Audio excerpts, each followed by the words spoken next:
Canada. Put on a suit, drink water, don't drink and drive. Hey, man, call your mother. It means nothing. It means nothing. Nah, they lying to you. It's about the money. Now you're more fluent.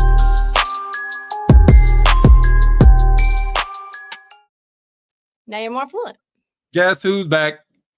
Back again. You know, with all these stupid buttons I have, you'd think I'd have that, but I don't. You got a little keypad. It's a little. I do. I got anytime you want Jay to laugh. Hey, you know what? I've got this water. Told you. And I have some M. I just don't have guess who's back. So, so I've got a ton of stuff. But anyway, what's good? This is your life. This is what you do, like for fun. I love this thing. I got this. It's just Mrs. Fluent bought me this, and I haven't stopped hitting the button since. There you go. Yeah, fair enough. I'm kicking it right off with the most important topic. Yeah. Yeah. The NBA's rigged. The draft lottery is rigged. He's wrong. I think you're on my side. The NBA draft was rigged. I know we don't all agree. Well, I mean, I think you have to just look at the preponderance of evidence. And I want to believe in systems. I want to believe that there's a sense of fairness. But the fact of the matter is there's been 3 stars traded to LA from 2 different franchises. And every time that star has been traded to LA, that franchise has gotten the number 1 overall pick. That seems like statistically impossible unless there is. And for those that don't know, Chris Paul, right, gets traded to LA. Yep. Mm-hmm. They get the first round pick, Anthony Davis. Mm-hmm. Anthony Davis is then traded to LA. They get Zion. Mm-hmm. And now Luka gets traded to LA, different LA franchise than Chris Paul, obviously. And Cooper Flag. Let's be clear, he's going to be a bust, but that's a story for another day. You think he's going to be a bust? Yeah. Oh, yeah. Jay, do you think he's going to be a bust? No, I don't. I think he's going to be awesome. And I think the fact that he's going to be in Dallas is going to really help because they don't have to rush him. That's the good part about it. They don't have to rush him. No, I don't think his process is accelerated. No, I don't. How old is Kyrie? He'll be 33, I think. Yeah, how old is day to day? How many years does he have left? He's 32. Yeah, he's 32. He's got 3 more years left at this level. So they don't have to rush him? No, they do not have to rush him. You know why they don't have to rush him? Because after this experiment with these guys, we got our guy for the future right here. So we're good. You told me Dallas has 2 more years, right? To get it done with these guys. After this season, I think this is a 3-year window before Anthony Davis is over as an elite player. I think they got 3 years to get this done. So with that, Jay, you think he's a connector though for these next 3 years? Cooper Yes, sir. Flag can just be a connector. He doesn't have to be the guy, the creator, the Mr. Put the flag on his back, be Superman. He can be the butler. He can be Alfred. Tristan, don't forget, Tristan, he reclassified, which means he's coming out of high school. Yeah, he's a baby. He's not coming out of college. He's coming out of high school. And the fact that he got that 1 year at Duke and he played in the Final Four, don't get me wrong, I think that helps tremendously. 100%, no doubt about that. But to play on this Dallas Maverick team, they're going to get Kyrie. I think they're going to get Kyrie Irving back probably around the All-Star break. They'll get Kyrie Irving back or around that time. So with that being said, Cooper Flag, he'll get acclimated. And don't forget, Tone, this isn't to say that he's not going to play at all, because he could come in and be awesome and be like, wait a minute, we got to get this guy in the lineup now. But if he's not, we have the benefit of having Lively. We got the benefit of having AD. We got the benefit of having Gafford, who, by the way, wants to be paid like a legit 5-man. But we have the benefit of having these guys, so we don't have to push this guy to the forefront like if he was playing for Charlotte and we got to put this guy out there right now. No, that doesn't have to happen. Real quick, you know what could be an interesting trade if Cooper Flag's not ready and this guy's not a defender, and probably Nico Harrison wouldn't love him because he's not a defender. But you could trade Austin Reeves for our man Daniel Gafford and send. Yeah. So then you could trade him, and then you have another scorer and another creator, and now you have the Lakers of the Before we go Southwest. any further in the show, just so you guys know, and I want to make sure that I'm clear on this, so we don't do this anymore for the rest of the show. The Dallas Mavericks gave the Lakers Luka. We ain't giving y'all shit else. I was gonna say they're not giving them. Don't ask me for nothing else. Yeah. But Luka wants a legit lob I'm not threat. interested He in nothing loves else. Daniel Gafford. He does, but they're not going to get it from Dallas. No. And if I can go back a step, and then we're going to get to the rigged here in a minute. However, let me go back a step first. So here's my problem with what you guys kind of said, is that so Cooper Flag is young, so he's not going to be the main guy. He's going to be, like you said, Alfred, right? You got Batman, Robin, and Alfred.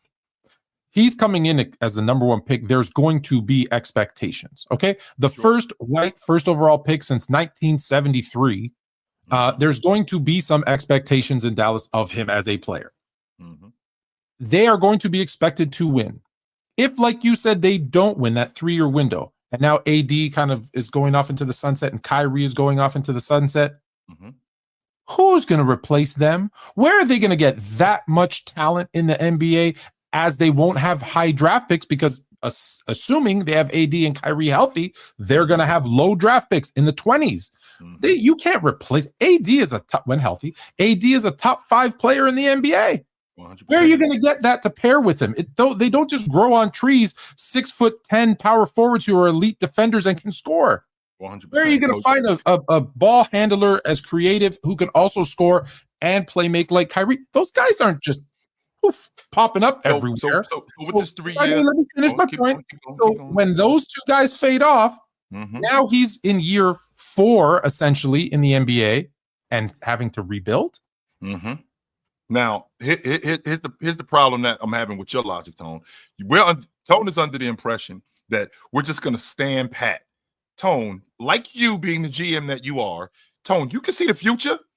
You could see that after year 1 of this experiment, after year 2 of this experiment, you know what? Maybe this isn't going to work. So maybe we do need to move on. So if that's the case, maybe we can move on when these guys still have some value. You trust the guy that traded Luka?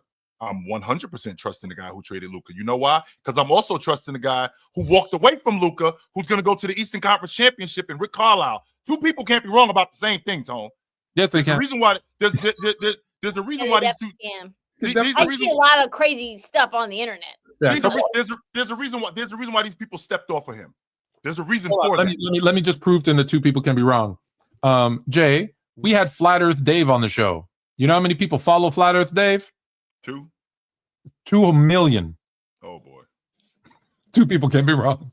Yeah, 2 people. You don't know. Maybe that's a bad point. Well, yeah, maybe that's a bad point. Okay, I'm gonna walk that one back. What I am gonna say, however, though, is you being the GM that you are, Tone, when something is working and when it's not working. It's not like you're just gonna sit on your hands for 3 years and just let this thing materialize. So we're defending this move. We're defending, Jay. You're defending this move. Is that what I'm catching here? That the Luka trading Luka was the right decision in your opinion? I think both teams won. I do. I think Dallas won in the short term, and I think the Lakers going to win in the long term because they have their guy that they can build around. I think Dallas is building this unit. I think the double big lineup, I think that's the NBA of the future. I think we're going to see a lot more of that. And I think that we're going to see a lot more teams building their unit around defensive-minded double bigs. And I think that's what's going to win in the NBA more than anything. And we're going to get to that in about 5 minutes. But and on top of that, with this Dallas Maverick team, with drafting Cooper Flag, because let's be clear, Trista, there's no way that Nico is this ridiculous to pass on Cooper. He's not that ridiculous. No, I think he's already come out and said we're taking Cooper Flag. We're not trading the first pick. Don't even call us. Right. Now, whether that's trying to build up. That's another reason to say that it's rigged is because Nico Harrison was getting heat, boy. He was at every press conference, and every time he was like the Teddy Ruxpin doll. And he was just like, defense wins championships. Defense wins championships. That's it. That's all I had to say. And it's like, so now you just luck into getting Cooper Flag, a defensive-minded wing who's athletic as hell, and like they see as maybe a a once in a generation talent for what he does. I got a question for you too. I'm mad, I'm mad that I had the right state but the wrong city, because if y'all remember, I said they're going to fix. No, I said it was going to be fixed, and San Antonio was going to get first pick, and he was going to go join Wemby and start the new Spurs dynasty. So that would have been too. That would have been too much. Yeah, so they gave him the second pick instead. Yeah. Here you go. Yeah. So Tone, when did the draft lottery originate? Because if I remember correctly, wasn't was it 85? That was the first time when or was it before then? The lottery, like where the I think you're right, was 85, but they've had so many different. Remember, it was the envelopes. No, what year? Yeah, Ewing with the frozen envelope. What was that? It was 85. Yeah, there you go. So there was the envelopes. Then they went to the ping pong balls. Then they changed the odds. And I have listen. After I show you why it's fixed, I have an easy fix for the rigged part of it. So Jay sent me this video. If you'll indulge us for 30 seconds and watch his video here. I do think this is interesting. Listen, I'm going to fast forward it, okay? Just because it's a bunch of balls rolling around in a bowl, and one shoots up here. Where's the close-up? Oh, here's the close-up here in the top right corner. You see, whoop, it's the top, right? And they say the numbers 14. Okay, blah blah blah. So four balls come up with four number, and some person off in the wing says Dallas. Congratulations to the Dallas. So you said, how do you rig that? I'm going to tell you. Have you done sixth grade science? The lighter the ball, it pops up. So you can easily pick which ball is going to come in first, second, third, fourth. So easy. Here's the other one. That makes it even easier. Here's the one that it's a 4-digit combination, right? Yeah. Did you see them anywhere? What 4-digit combination belonged to which team? No, I didn't, Tom. No, you just saw some lady off the side go, Dallas. She could have easily have said Minnesota, Toronto, the Shanghai Sharks. No, you don't know what the 4-digit combination was for each team.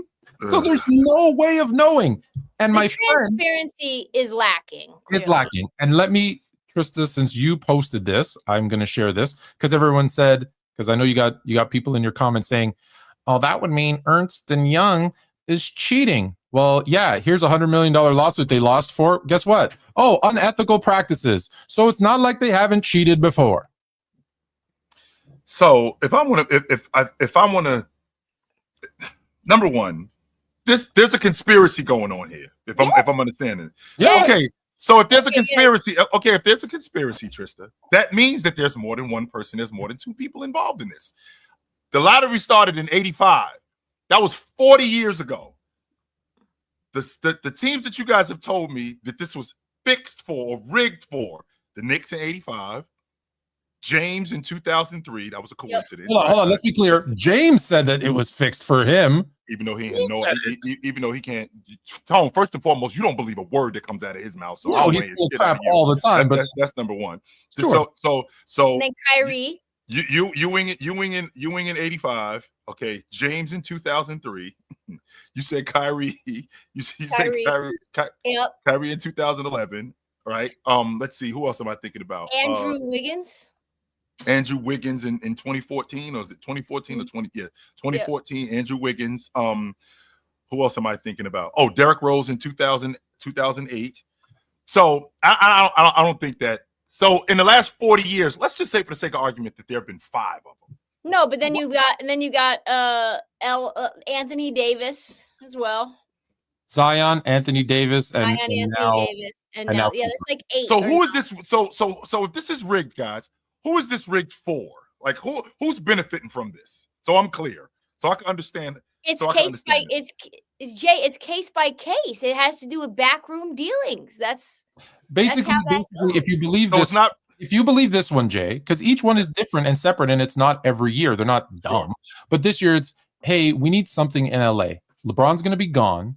The last time the Lakers sucked, ratings dropped. We need a draw. Well, who's the biggest draw that we can get?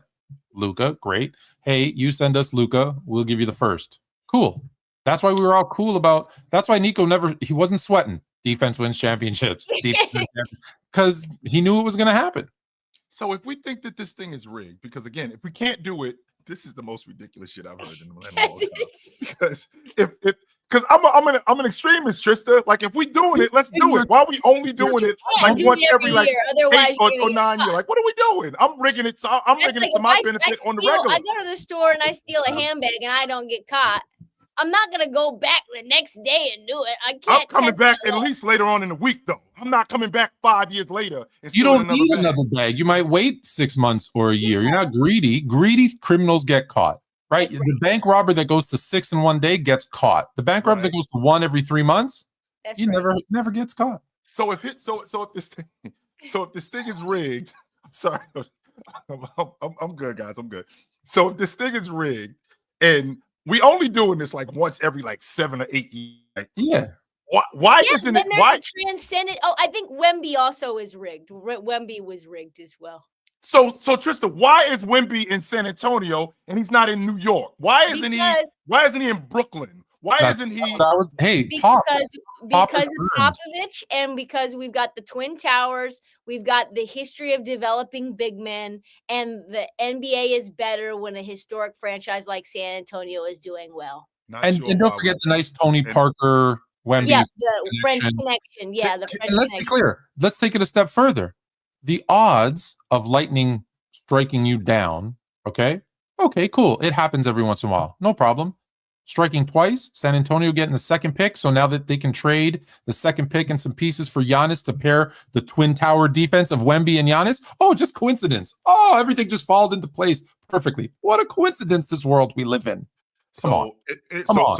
So would it be rigged? Is the NBA a sport or an entertainment business? It is 100% entertainment, but it ain't wrestling. Even Fluent Jr. knows entertainment. It's not wrestling. So let's be clear about that part. It is not wrestling, right? So it is a little bit wrestling. It is a little bit. I literally just lost my train of thought because this is bugging me out, and because I'm thinking to myself, if Wemby would end up in San Antonio, why wouldn't this make more sense for him to end up with the Lakers instead? Like, why are we wasting time? Like, let's get right to it. Why do we have to wait 5 years for Wemby to put on a Laker jersey? Why do we have to wait 5 years for Wemby to pan out? You got to make sure he's going to pan out. He could be Zion, right? So you put Zion in New Orleans. Let's see if he stays healthy. He has not panned out. He's not in New York. So he can Zion panned out, he would be a Knick. So why do we even do this then? If that's the case, then why? Because we already know who's going to win the NBA championship. We know who's going to get the first pick in the draft. We know who's going to be the league MVP. We know who's going to be. The league is. I don't think the NBA is rigged in terms of who's going to win the chip. I just think the league is rigged in terms of the things that they can rig. Okay, with that, so we do have some control over some of the business. You asked the question. Let me answer your question. You said if it was all rigged, who's going to win the championship? Why would people watch? Isn't the millions and millions of people who watch wrestling every day know that it's scripted and they still watch? That is correct. Yes, at least in sports, there's a little error of is it, isn't it? Like look at the people in the comments. Half of them are saying it is. Half of them are saying it isn't. Good TV, baby. So because this is blowing my mind when I'm listening to this. I love this. This is blowing my mind when I'm listening to this because when I think about, like you just said, okay, if Giannis and Wemby end up pairing up, so is it rigged when the NBA goes, hell no, we are not having this? Just like when the NBA tried to, when New Orleans tried to trade Chris Paul to the Lakers, and David Stern was like, I don't think so. Yeah, because that was a non-David Stern approved deal. So right, yeah, that was a backroom deal. He didn't approve that deal, and he stopped it like that. That's like, even more. Well, have you guys seen The Boys? That show, The Boys, about the superheroes? Yes. Yeah, love that. Yeah, so it's like that. Like you have to think about it. Like he's Gus Fring inside of Vought Enterprises, and he's not signing off on so and so to get the compound V. If it I decide who gets the compound V. Starlight needs to go and date Homelander, or there's no show. We're done. Like it's exactly. You can do this over here, but the big decisions you got to run by me. This is nuts. Even though the New Orleans Pelicans were owned by the NBA, and if he gets traded to the New Orleans Pelicans, that's going to throw a monkey wrench in everything we're doing. We're going to lose millions and millions. New Orleans Pelicans have a GM. They did have a GM. They didn't have an owner. Do GMs have pretty much, for the most part? I get it that owners can veto stuff. But for the most part, they have carte blanche to make trades, right? That's why I'm the GM. But I still got to run it by the boss before I do this. Hold on. I can't just do it. Right. How many of them have 31 bosses plus the commissioner of the NBA they got to run it by? Well, see, that's the point, Tom. The fact that the NBA owns the team. You can't allow that to happen. The fact that the NBA owns the team, that's just bad for business because Chris Paul is the guy on the moniker.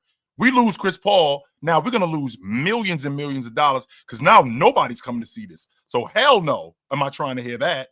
Well, no, am I not trying to hear that? They still traded him. Right, they did trade him, but with them trading him, they still got Anthony Davis.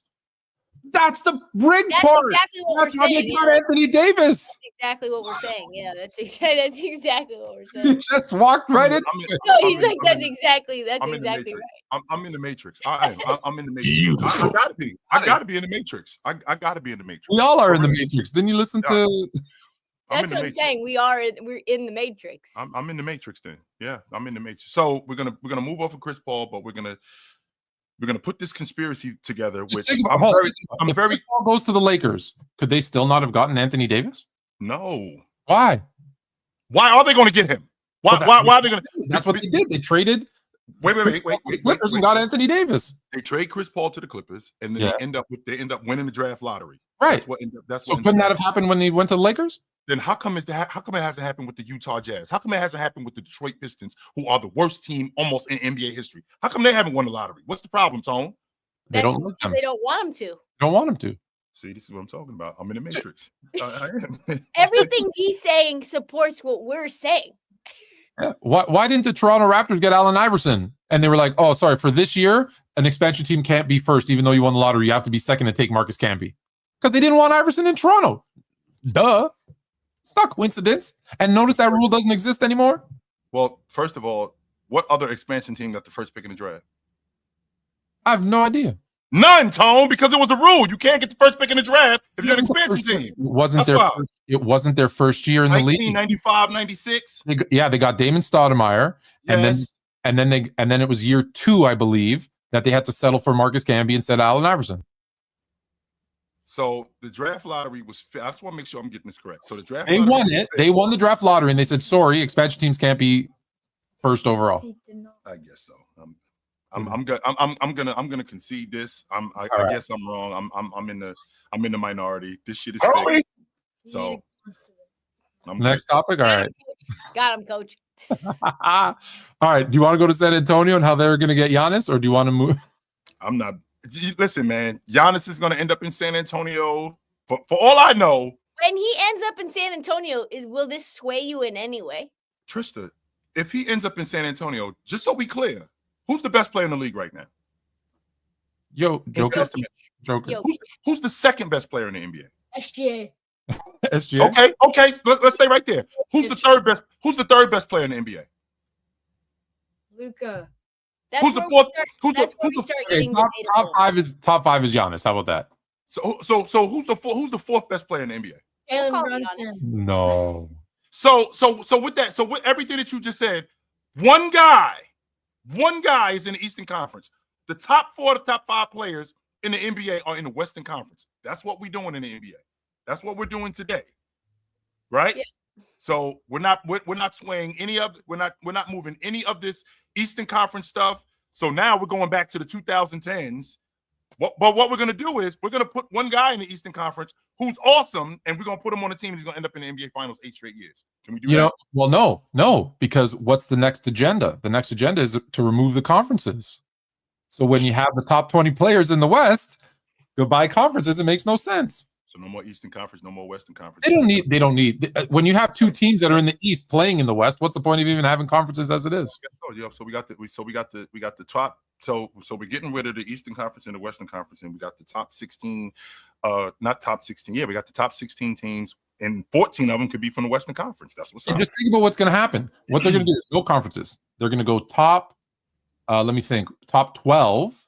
And then there's going to be like a little mini end of season, in-season tournament, right? Like they're doing now, but they'll add 2 more teams. So they'll have like an 8-team little mini 1-game single elimination tournament. I'd watch that. To get the 2 play-ins. And that's more basketball, more money, more revenue, a little bit of rest for those top 12 teams. The NBA is turning into the NBA is turning into wrestling. Okay, I'm with it. Let's do it. Let's do Listen, it. guys, That's what's going on. I enjoy you. This is very fun. Let's do it. You're not, by the way, you can stay for as long or as little as you like. No, So no, that wasn't like a rejoinder to get off. It was just really like a comment that I enjoy. I love that Jay's just like mind blown. He's just mind blown. This is crazy to me. And they call me the crazy one, but you're now hearing I'm the sane one. Jay's like, it's like almost he's never considered this. Absolutely. This is like mind blowing to me. Like, what? He calls himself a conspiracy What's theorist. going on right now? And I'm a conspiracy theorist. 100% I am. But I think the problem that I'm having, Trista, is that the pure blood of basketball that runs through my veins, there's no way that this could possibly happen. Like, there's no way that the NBA can turn into the WWE, and a lot of this shit is scripted. There's no way that can happen. Only to find out, maybe, just maybe it is. I'm still believing that Santa Claus is who had the best odds? The Charlotte Hornets, the Utah Jazz, the Washington Wizards, and was it the Brooklyn Nets? Or no? Who was the fourth best? No, Toronto's fifth or sixth. But either way, you had three teams. Like, when we say the odds, what are the odds that three teams jumped to the top? And it just happens to be the Mavericks, the Spurs, which we've already talked about. Oh, and the Sixers, who are going to be in need of something because, let's be honest, the process didn't work. We all know it was a flop, and their superstar is probably done. It was. 100% it was. And I already told you, Tone, how I feel about what's going on in Philly. I'm out on both Joel Embiid and Paul George. I'm out on both of them. I'm also out. I'm out. I don't know if you're aware of this, Trista, but I told Jay at the beginning of the season, Philadelphia would not be in the play-in, and he called me nuts. I thought he was crazy. I knew it. I had zero faith. He had them missing the playoffs, not like the play-in and fighting. He had them like where they were. That's where he had them at. I'm like, Tone, there's no way that this Philadelphia team with Embiid, with Paul George, with Maxey, there's no way that they missing the playoffs. Maybe I think I had them before the season started. I had them at 5 or 6 in the East before the season started. There's no way I had them missing the playoffs. So again, the NBA has turned into the WWE, and now it's starting to like come clear. It's starting. It's almost like the fog on the propaganda has lifted. So the idea of me just having this basketball purist blood, no, I'm infected now. It's too late. I'm in. Well, with that, since we're going down that path, let's unfortunately go with some bad news. And it's your guy, Jayson Tatum, non-contact Achilles, torn Achilles, already had surgery, but obviously that means he's not coming back for the playoffs. It was as bad as they thought it was.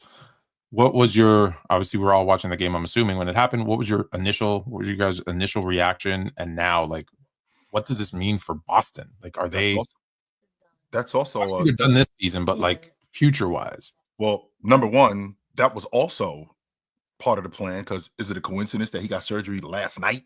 Like, it wasn't like this was something that happened like 2 or 3 days later. No, right to the hospital, sew him right up in New York City. So did y'all know he was coming? It was already planned. Did you have the doctor? Do we have doctors on call who do Achilles injuries? Don't we have to wait for the swelling to go down? Don't we have to do something? We're going to fix this right now, Trista. No, we're not going to fix this in 2 or 3 days. Nope. We got the initial report was he wasn't even going to get an MRI until today, and he got the MRI surgery last night. He was fixed up last night, which tells me that, did you guys know he was coming? So let's be clear about one thing. If we're gonna do conspiracy theories, I jump off cliffs. I don't play around when it comes to conspiracy theories. I don't believe Bin Laden is dead. He already had a strain. Maybe he, just like Kevin Durant, he had already had a calf strain or an Achilles strain, and they were like, know about it. He's on one thread of a tendon. That might be true too, but ready for the snap. There's a reason.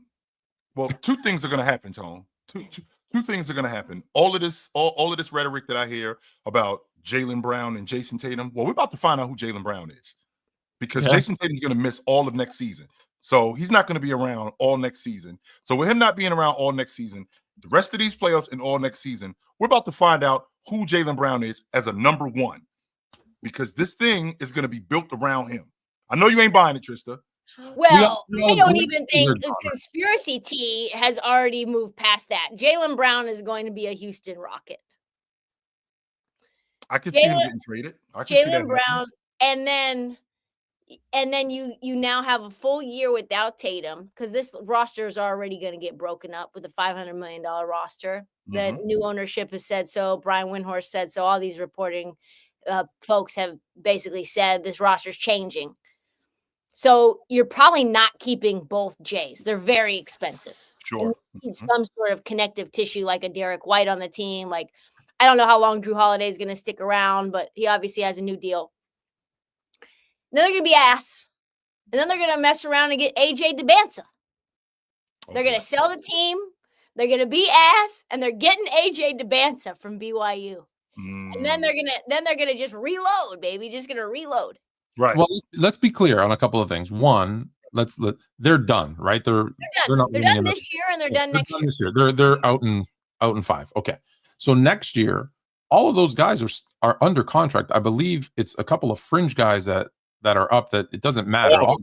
Every last one of them are under contract. Every last one is in contract. So do you believe they're going to run it back just with Tatum?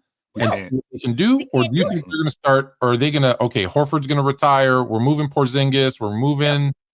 Yes. Really? So this thing doesn't work without Tatum. He's the linchpin. He's their best player. He's their best playmaker. He's their best scorer. He's their best rebounder. This whole thing doesn't work without him, because now we have to construct our offense. We got to construct our defense completely different, because we don't have anybody like Jayson. All they do is shoot threes, anyways. Even if that's true, we still don't. Even if that's true, we still don't have a guy who passes like Jayson Tatum, who gets to the rim like him, who scores like him. We don't have any of that, and he play makes for all of these guys. So now that he's not going to be available, what you're asking is, I'm asking Jaylen Brown to now do what Jayson Tatum does, plus what he does. Now I'm asking Drew Holiday to do more of what he used to do at the advanced age of 35. Which I can probably get a little bit of that in stretches. I'm not going to get that for the entire season. No, something is wrong with Porzingis, Trista. I don't know exactly what it is, but it's something. Some people are saying it's long COVID. It may be, but it's something. It's something. It's a virus he cannot shake.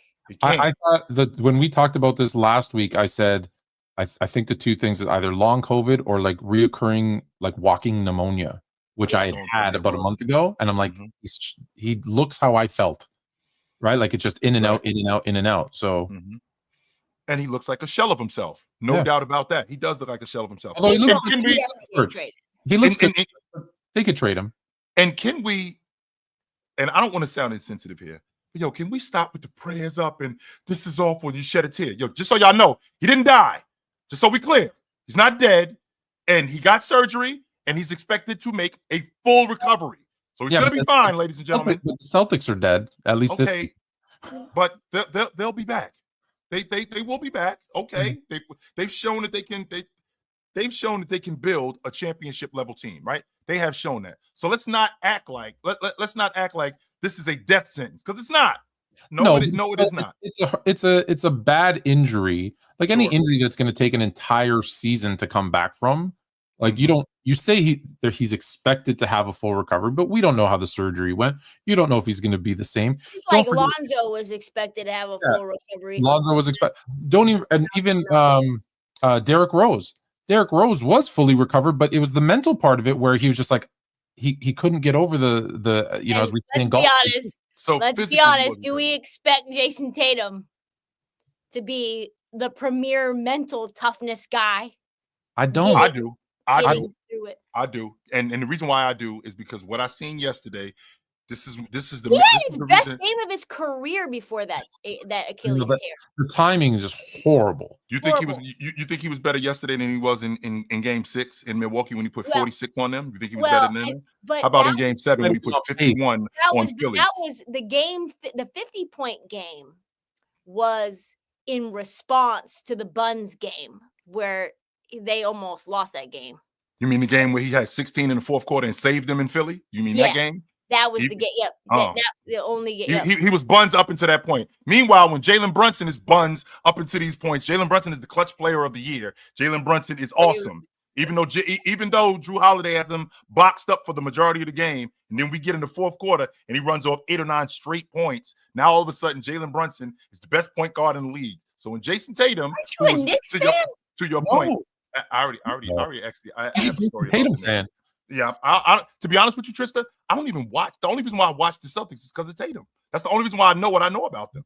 That's the only reason why I know what I know about Did them. you ever have a team? You must have at some point had a team. Yeah, I used to like. I was a big time Philly fan when they had Doc and Moses and Barkley. Yeah, I was a big time Philly fan. Yes, I was. And then I thought you were going to say when they had Wilt and. No, I'm not that old, but even still, what I saw from him yesterday. This is the reason why I feel the way I do about him, because I've seen this before, and I've seen him get busy, not just in this kind of setting. I've seen him get busy throughout the course of the playoffs, and that game came down to a duel. I don't know if y'all recognized it, but I did. I recognized it. It looked like as time went on, like each one of those guys was just walking off the floor, and it was Jayson Tatum against Jalen Brunson. That's what it looked like to me. Isn't Jayson Tatum like shooting 25% from 3 in clutch time in the playoffs? Something like that. Yeah. Mm-hmm. That's not good. You know what else isn't good? We know what else isn't good? SGA shooting 12.5% in the fourth quarter. I That's also not good neither. am getting like bad vibes about SGA in the playoffs right now. I'm also Can I listen? I know we're talking about Tatum, and we'll get back to him in a second. But let me clear this up for everybody, because I hear this a lot about everyone, specifically their 3-point shooting too. This playoff has something that we haven't seen in a long time, which is physicality. Physicality. The refs are letting them play. And as much as people, especially the kids, don't understand, the hardest thing to do when there's physical play, it's not to get to the hoop and get a layup. It's not to hit a mid-range. It's to shoot a 3. As a 3-point shooter, let me tell you, when there's a hand up in your gut or a knee up in your thigh, it is the hardest thing to do, because you need the power from your legs and everything to shoot that 3. And we're seeing people get their hands up into people as they're shooting, and they're shooting horribly, specifically from 3. So I'm not surprised. In fact, I kind of like it. Just don't go any further. Like I don't want to go back to the clotheslines. But I like that there's physical defense, but people need to understand when there's physical defense, 3s become harder, and we're seeing proof of that. So when a guy like Donovan Mitchell, right, is still putting up whatever, he's 34 a game for the injury, like that's actually impressive. So I'm not holding them. I get what you're saying. The shooting is down, and it's like, ugh. But I also see like they're allowing them to do things that they normally don't. Where, I used to argue with Jay and say, perimeter players have it the hardest right now to defend, because they weren't allowed to do anything. How can you defend when you can't touch somebody? So that being said, I disagree. Back to the Tatum thing, I disagree with you guys. I think the Celtics have the deepest roster. At least they believe they have the deepest roster in the NBA. And yes, they've lost their best player, but he's their best player. But it's not like it was their best player and it wasn't close. It was their best player, and there was a gap between him and Jaylen Brown. But I think their process would be, well, hey, next man up. You think it's that big? Like, yes. Jaylen Brown can't go left. I think he's clearly better than Jaylen Brown. I don't think he's better than Jaylen Brown. I think he's clearly better than him. I know. 100%. Yeah, I think he's clearly better than him. He knows he can't go. He knows even the kids, even the young ones know Jaylen Brown can't go left. Well, he can. He just can't. He can. He just can't do it. He just can't. He can do it. He just can't do it like consistently. An NBA level. If you got him, when I say he can't go left, I don't mean like he can't go left. I mean he's not an effective. He's not strong. After 2 or 3 dribbles, it gets tricky. Yes, he's not like tween, going left, behind the back, wrap around up. No, he's not. No, he's got like a couple of very fundamental dribbles. Because the problem with blowing it up, guys, is that who's get like the guys that you would want are making a ton of money, right? Are you going to take Jaylen Brown for $60 million a year? Depends on who you are, though. What if you're OKC? What if OKC loses to Denver and they want somebody? They got 1 million picks. They got a bunch of players to match the salaries. They got Aaron Wiggins in there. They got a lot of extra dudes. Mm-hmm. So maybe if you're a young team like Houston, Detroit, OKC, a lot of cap space, a lot of guys on pretty good team-friendly contracts, they're a step away, they're knocking on the door of contention, then yeah, I think it's certainly a possibility. And these reporters who I trust, the Sham Sharanis of the world, the Brian Windhorses of the world, they're saying ownership has already said, unless this team wins a championship, and even still, we're probably never going to see this roster again. Mm-hmm. Absolutely. And remember too, Tone, how this crew was that, by the way, like with the 98 Bulls, I don't care if you go 82-0, like this team is breaking up. Like I hate that. I hate that. Remember how this crew was put together too, Tone. So I mean, they made a big splash with Porzingis and Drew Holiday. Up until that point, this team was built organically. They got Marcus Smart in the draft. Yeah. They got Robert Williams in the draft. Jayson Tatum in the draft. Jaylen Brown in the draft. Same logic is going on with this crew right here.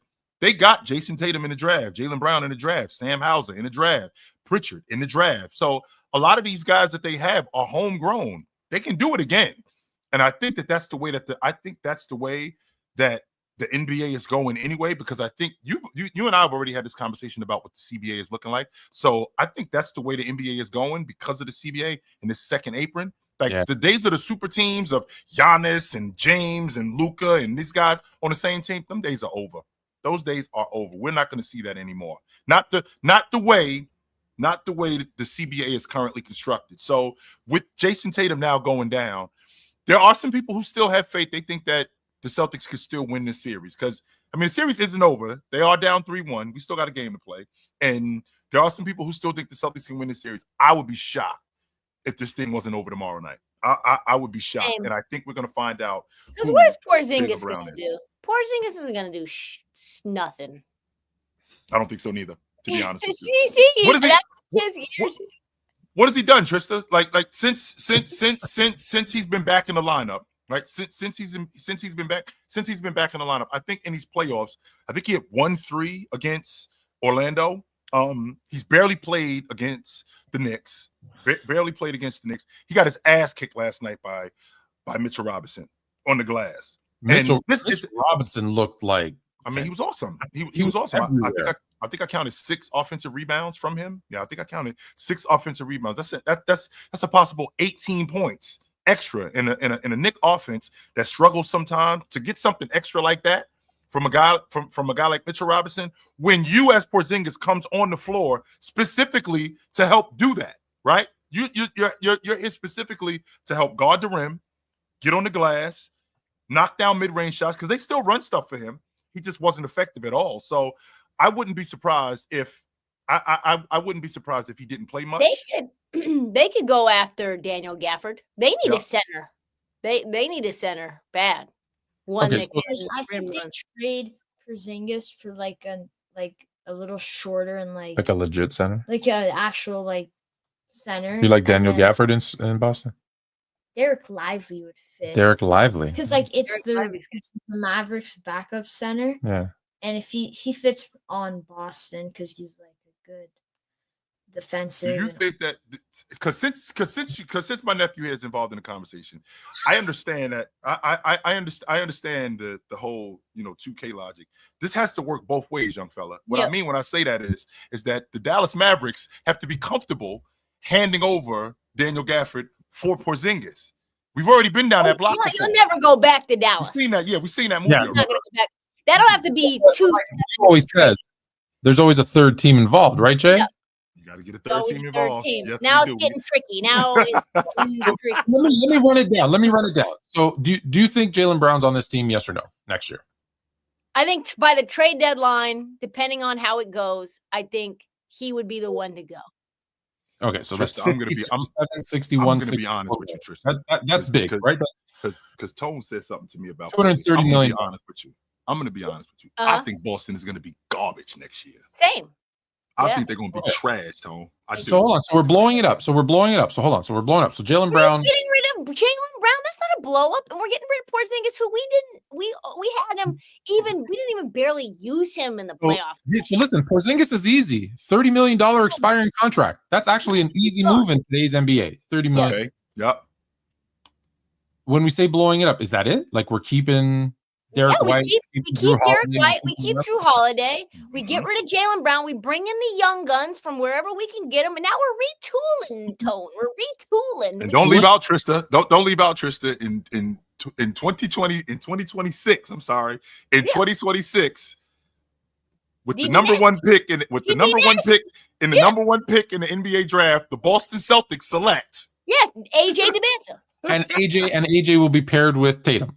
Tatum, yeah, exactly. Is AJ? Tone, you the one who opened the door to this. You got me on this train, Tone. Not crazy. I want to hear it. You got me on this train, so I'm on it. You want me to tell you what I think? You want me to tell you what I think? That's not ridiculous. That's not ridiculous to say I'm that. just saying. I think. Because if you're right, if they get rid of Brown's $50-60 million over the next 4 years, and Porzingis is 30, which, like I said, a $30 million expiring contract is like, whew, that's easy breezy. Mm-hmm. That's $100 million that they're going to save for a year as new owners. Then they get that guy on a rookie deal. It makes complete sense. All right, I'm with you. Maybe we haven't even changed much. We haven't changed much. I'm sold. You got now. They're going to need to bring in. Let's be honest though. Like how old is Al Horford's going to be 137. They're going to be 40 next year. They're going to need to bring in somebody there. Yeah. Mm-hmm.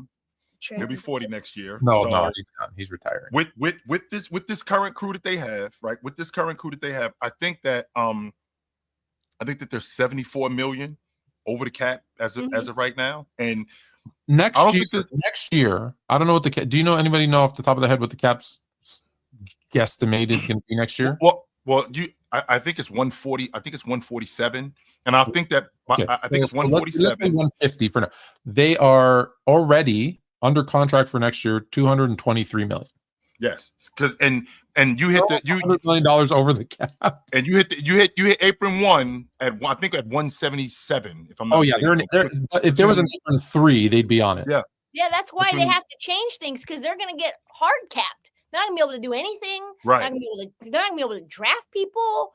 I mean, you're telling me this team with Jayson Tatum, Jaylen Brown, the deepest roster in the NBA, won one chip.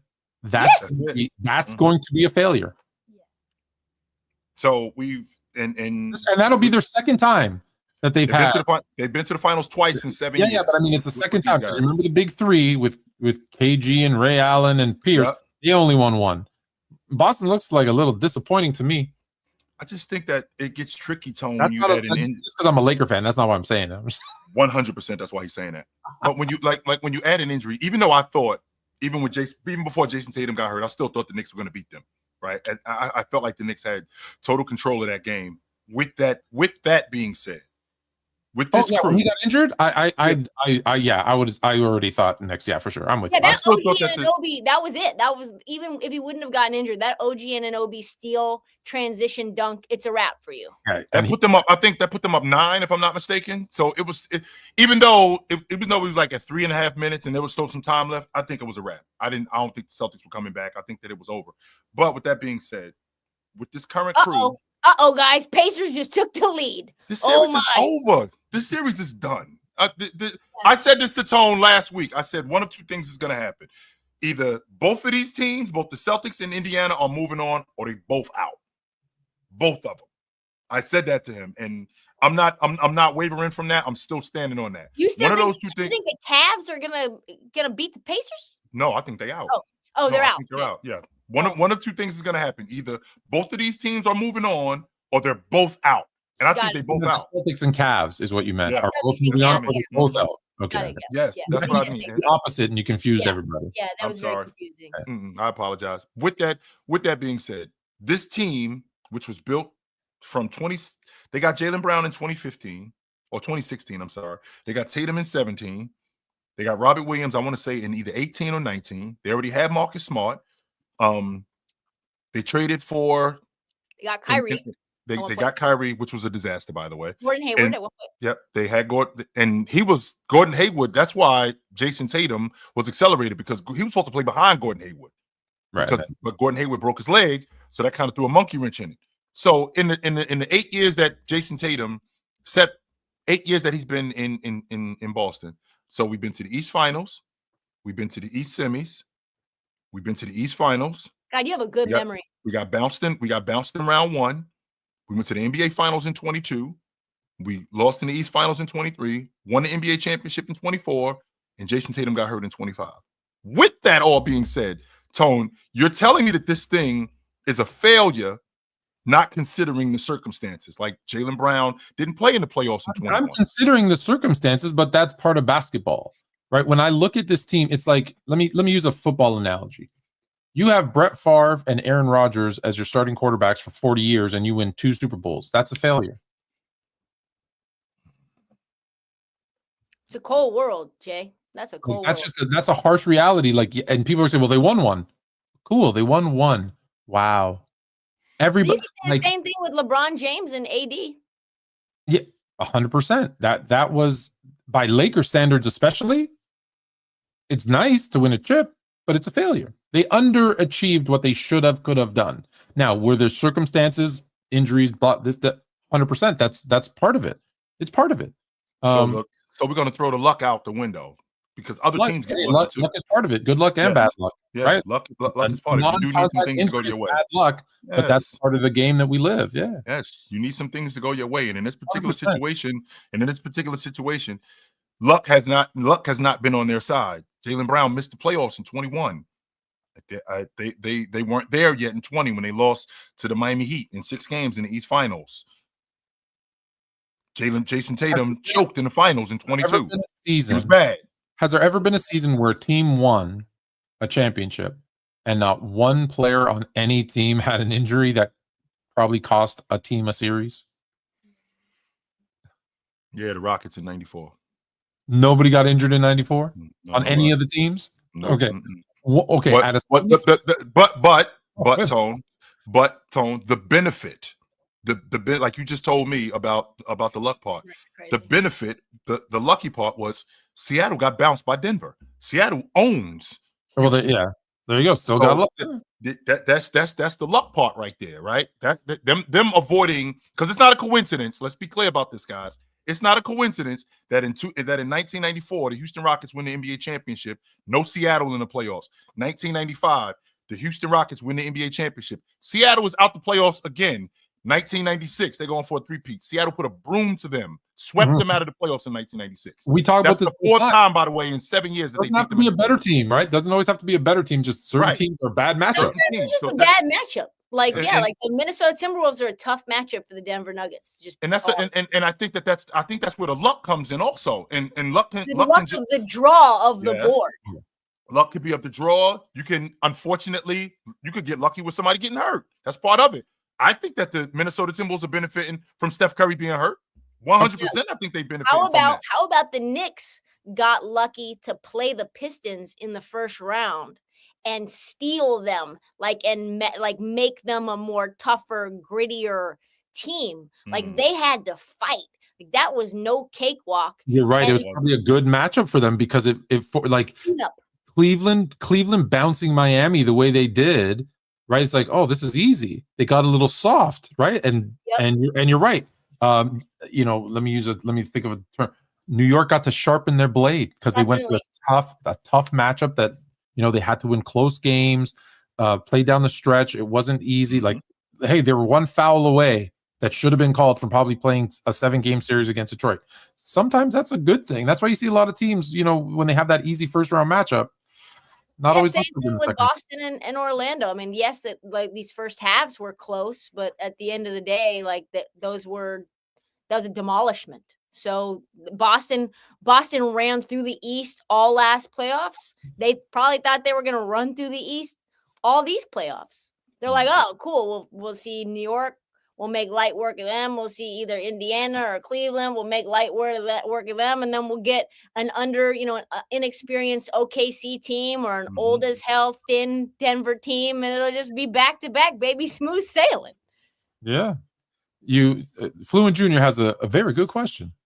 You think after Cleveland loses tonight, they gotta make some changes in the off season? Oh, great question. Jay, I want to hear your perspective on this too, because I don't think we know what Cleveland is yet. Because you play the Pacers and everybody's been injured every game. Darius Garland comes into the series with turf toe. He had missed multiple games. We didn't know that was going to happen. Then Evan Mobley sprains his ankle. He's out for a game. DeAndre Hunter dislocates his thumb. He's out for a game. Donovan Mitchell was hampered last game with, I think, an ankle as well. This hasn't been a healthy team at all. Not just like a banged up team, but like 3 of your 5 starters were out completely for, a game or more. And then your main star, that's your Batman, was completely, after putting the team on his back for 2 games in a row, had, a game where he wasn't himself. I don't think you know what they are. 64 wins, I think, buys you some goodwill. I also think that this team, you keep trying to get me to believe in these guys, and I'm keep falling this close to falling for it. I thought that the ceiling was the Eastern Conference Championship this year. That's what I thought the ceiling was. I didn't think that they were a legit championship contender. I thought next year, right? I thought next year was the year that they challenged for the NBA championship. I thought next year that they had a legit shot at winning the Eastern Conference. So as far as you are concerned, they're still on pace, because this year, okay, it's the second round instead of the Eastern Conference Finals. Yes. There was injuries, which is probably the reason the Pacers made such light of them. Okay. I thought with this team, the same thing I feel about, and I probably sound like a broken record. Your team is predicated on what your other guys are. So what I mean when I say that is, as good as Donovan Mitchell is, he was averaging, I think before game 4, I think he was averaging like 41-7 in the series. He was getting busy like that. So I don't think that there was ever a question of whether or not he could perform in the playoffs, and he was doing that against this team. However, I wasn't sure if Evan Mobley was there yet. He was my issue. And I thought that I still think that he was a year away from really playing championship level basketball. I think that he's getting close. I don't think he's there yet. I think that with this crew, I'm willing to give Darius Garland one more season. I'm willing to give Darius Garland one more season. Cleveland next year doesn't make the NBA final. That's what I think they're still. Especially with Boston now being, according to you guys, Boston being out of the mix, Cleveland should be the favorite next year going 100%. In. 100%. Yes. 100%. I also do think we need to put some respect on Indiana because of the way that they've built this roster. And I said this when Jay came on the pod, and Tone, you have to come on the pod really soon. We gotta get you on. But I said to him, listen, we can't act like the Pacers aren't equally as deep. That they have a lot of guys that can get you 20. We keep slipping over the Pacers, and if you look at that roster, you've got like Halliburton and Miles Turner and Pascal Siakam. Like there's a bunch of dudes on that. Those are dudes. But then you're like, oh well, Ben Mathurin could get you 24 on any given night. Obi Toppin could get you 18. TJ McConnell 18 the other night and multiple steals, just a pest. Yeah. Like playoff Nembhard. Playoff. Oh yeah, Andrew Nembhard, incredible. Aaron Nesmith, like all of those guys. I think they had 6, 7, 8 dudes that were in double digits. So this is just a team that's got they're very physical. I think they play a brand of basketball that's so up and down that we think that they're not gritty. But when they need to make plays and they need to come back from these double digit deficits, they find a way to put on their big boy pants and play really good, gritty defense. And that, I think, from one guy, right? Because it's coming from everywhere. You never know. It's like whack-a-mole. You don't know who's going to be the one. And I think Tyrese Halliburton has done a lot for his stock in terms of, man, this guy is getting you big buckets when he needs to. That step back 3 off the intentional missed free throw to win the game. Ridiculous. Crazy. Just ridiculous. And he did it twice. And you and I talked about this, Trista. I didn't give Indiana nearly as much credit for the depth that they have with Bryant, with TJ McConnell, with Mathurin, right? With Obi Toppin. Obi Toppin was on his way out the league. I thought that I wasn't sure if he could play in the NBA. And the fact that he's gotten in Rick Carlisle's system and Rick Carlisle completely just dumbed down everything for him and just made him a transition player, a D&3 guy, Not so much defense, more offense than defense. And we got guys around you that can protect you in addition to just gritty guys. Like, I love Neesmith. I don't like Neesmith. I love Neesmith. They stole him. They stole him from Boston. He was Yes, he is. doing nothing. And Indiana was so happy to get rid of Malcolm Brogdon, who they thought was like a locker room cancer. And they made that trade. And they were like, yeah, we'll give you Aaron Neesmith. Yeah, sure. He was a throw-in. Yes, he was a throw-in. Yes. But it just throw-in for that team. You, right? Like, I keep telling people that don't get it. Like, when they say this player, that player, NBA players are trash. And I'm like, nobody in the NBA is trash. They're just not in the right system for them, right? Sure. Or getting the opportunity. And that shows it. Like Obi Toppin, right? Well, yeah, well, sure. Obi Toppin, right, is a perfect example. He's out of the league. Oh, no, wait. We found a role for him and what he does well. And if he can be on a team where that's all he has to do, he looks fantastic. And those are the guys. Like, it's just sometimes it's fit, and some guys never find it. It's too bad. So it's good. They did a good thing. I think Chad Buchanan should win GM of the year. I've been saying this for years now, and he's like one of the most underrated, not talked about GMs in the league. And he's found a way to turn this roster. I think his first year as the GM of the Pacers, he came in because Kevin Pritchard hired him.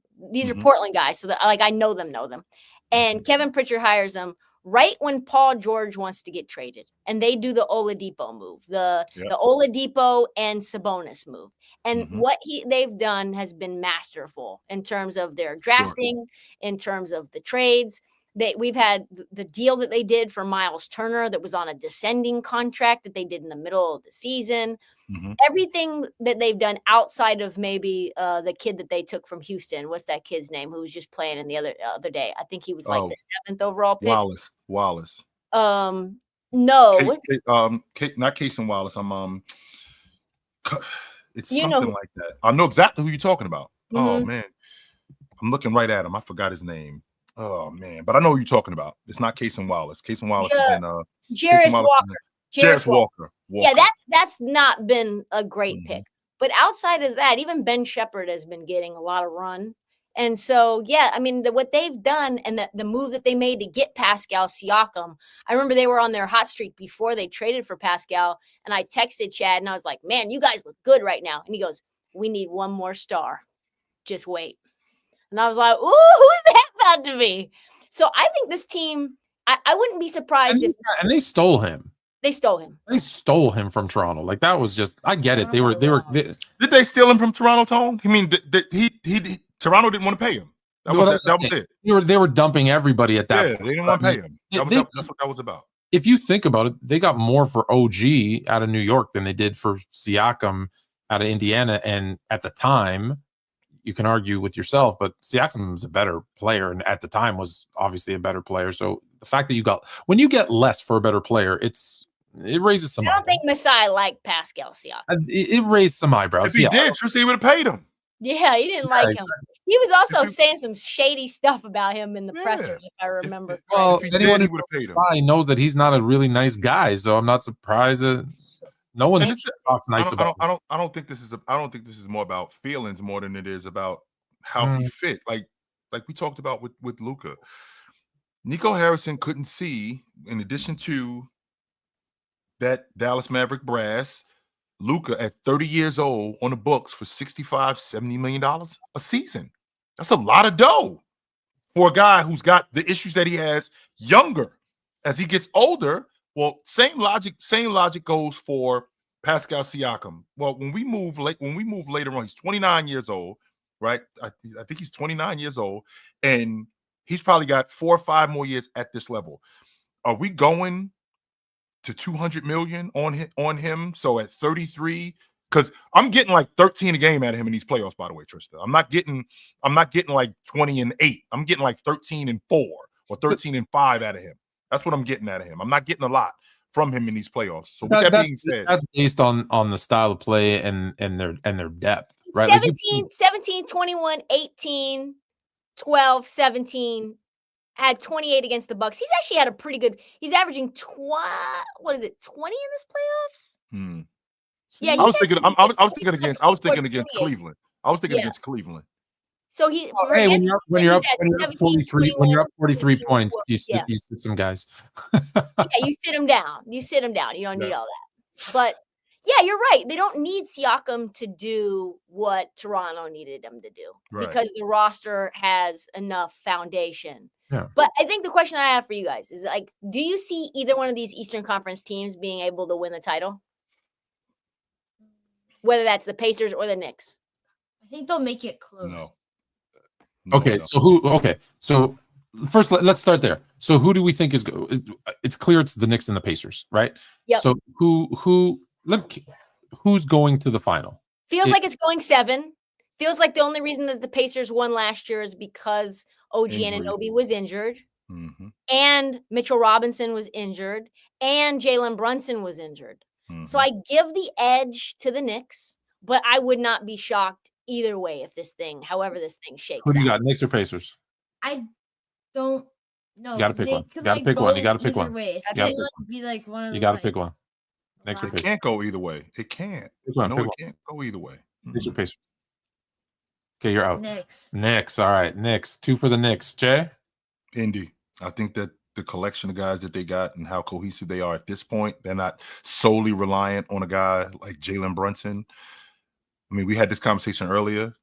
I mean, they beat the Cavs a couple of nights ago. Tyrese Halliburton had 11 points. They beat them by 40. It's crazy. So All right, so if you got the Pacers, let's start with the Pacers. Pacers have never won an NBA championship. correct.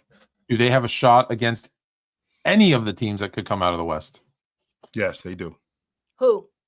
They got a shot against Oklahoma City. I think Oklahoma City will hit them with a left hook to their chin piece and knock them out, though. But they got a shot. I think you might blink and miss that series. But How fast? They don't go even though even if I think that Indiana's going to win this, Tone, you and me got to have a conversation, because you know why we got to have a conversation? Because I think I'm going to get a Knicks Wolves finals. Knicks Wolves? That's what I think I'm going to get. I think I can get a Knicks Wolves finals. And you and me had this conversation in October when I told you that I thought that the Timberwolves were going to the NBA finals, and I had to walk that back because they looked like they weren't even going to make the playoffs because they were garbage at one point. They looked like they weren't even going to make the playoffs. Now So we in a space. Then do you think the Wolves are going to win the title then? It's Are we got gonna to see be. Anthony Edwards win his first title? Can I get? Hold on. Okay. Let me ask a Okay, question Chris. though. Before we go with the Wolves, let's go with the Knicks for a second, because we have 'Cause Jalen Brunson. Jalen Brunson, who has scored 102 fourth quarter points Yes, sir. It's ridiculous. through 10 games, joining only Kobe Bryant in 01 and 03 as the only player with 100 plus fourth quarter points in the first 10 games of a playoff run. Yep. Can his scoring get the Knicks a title? And here was the question that was sent to us, so I got to ask it. And if the Knicks do win the NBA title behind Jalen Brunson, does Jalen Brunson become the greatest Knick of all time? Yes, I said this today. Yes. How did you know? Yes, I said this today. I actually said this 12 months ago. I said this on a TikTok or Instagram video, green screen. I said, I think Jalen Brunson is going to go down as the greatest Knick in history. Who's the greatest Knick right now? Ewing. Yeah, Ewing. Willis Reed. Willis Reed, I like him.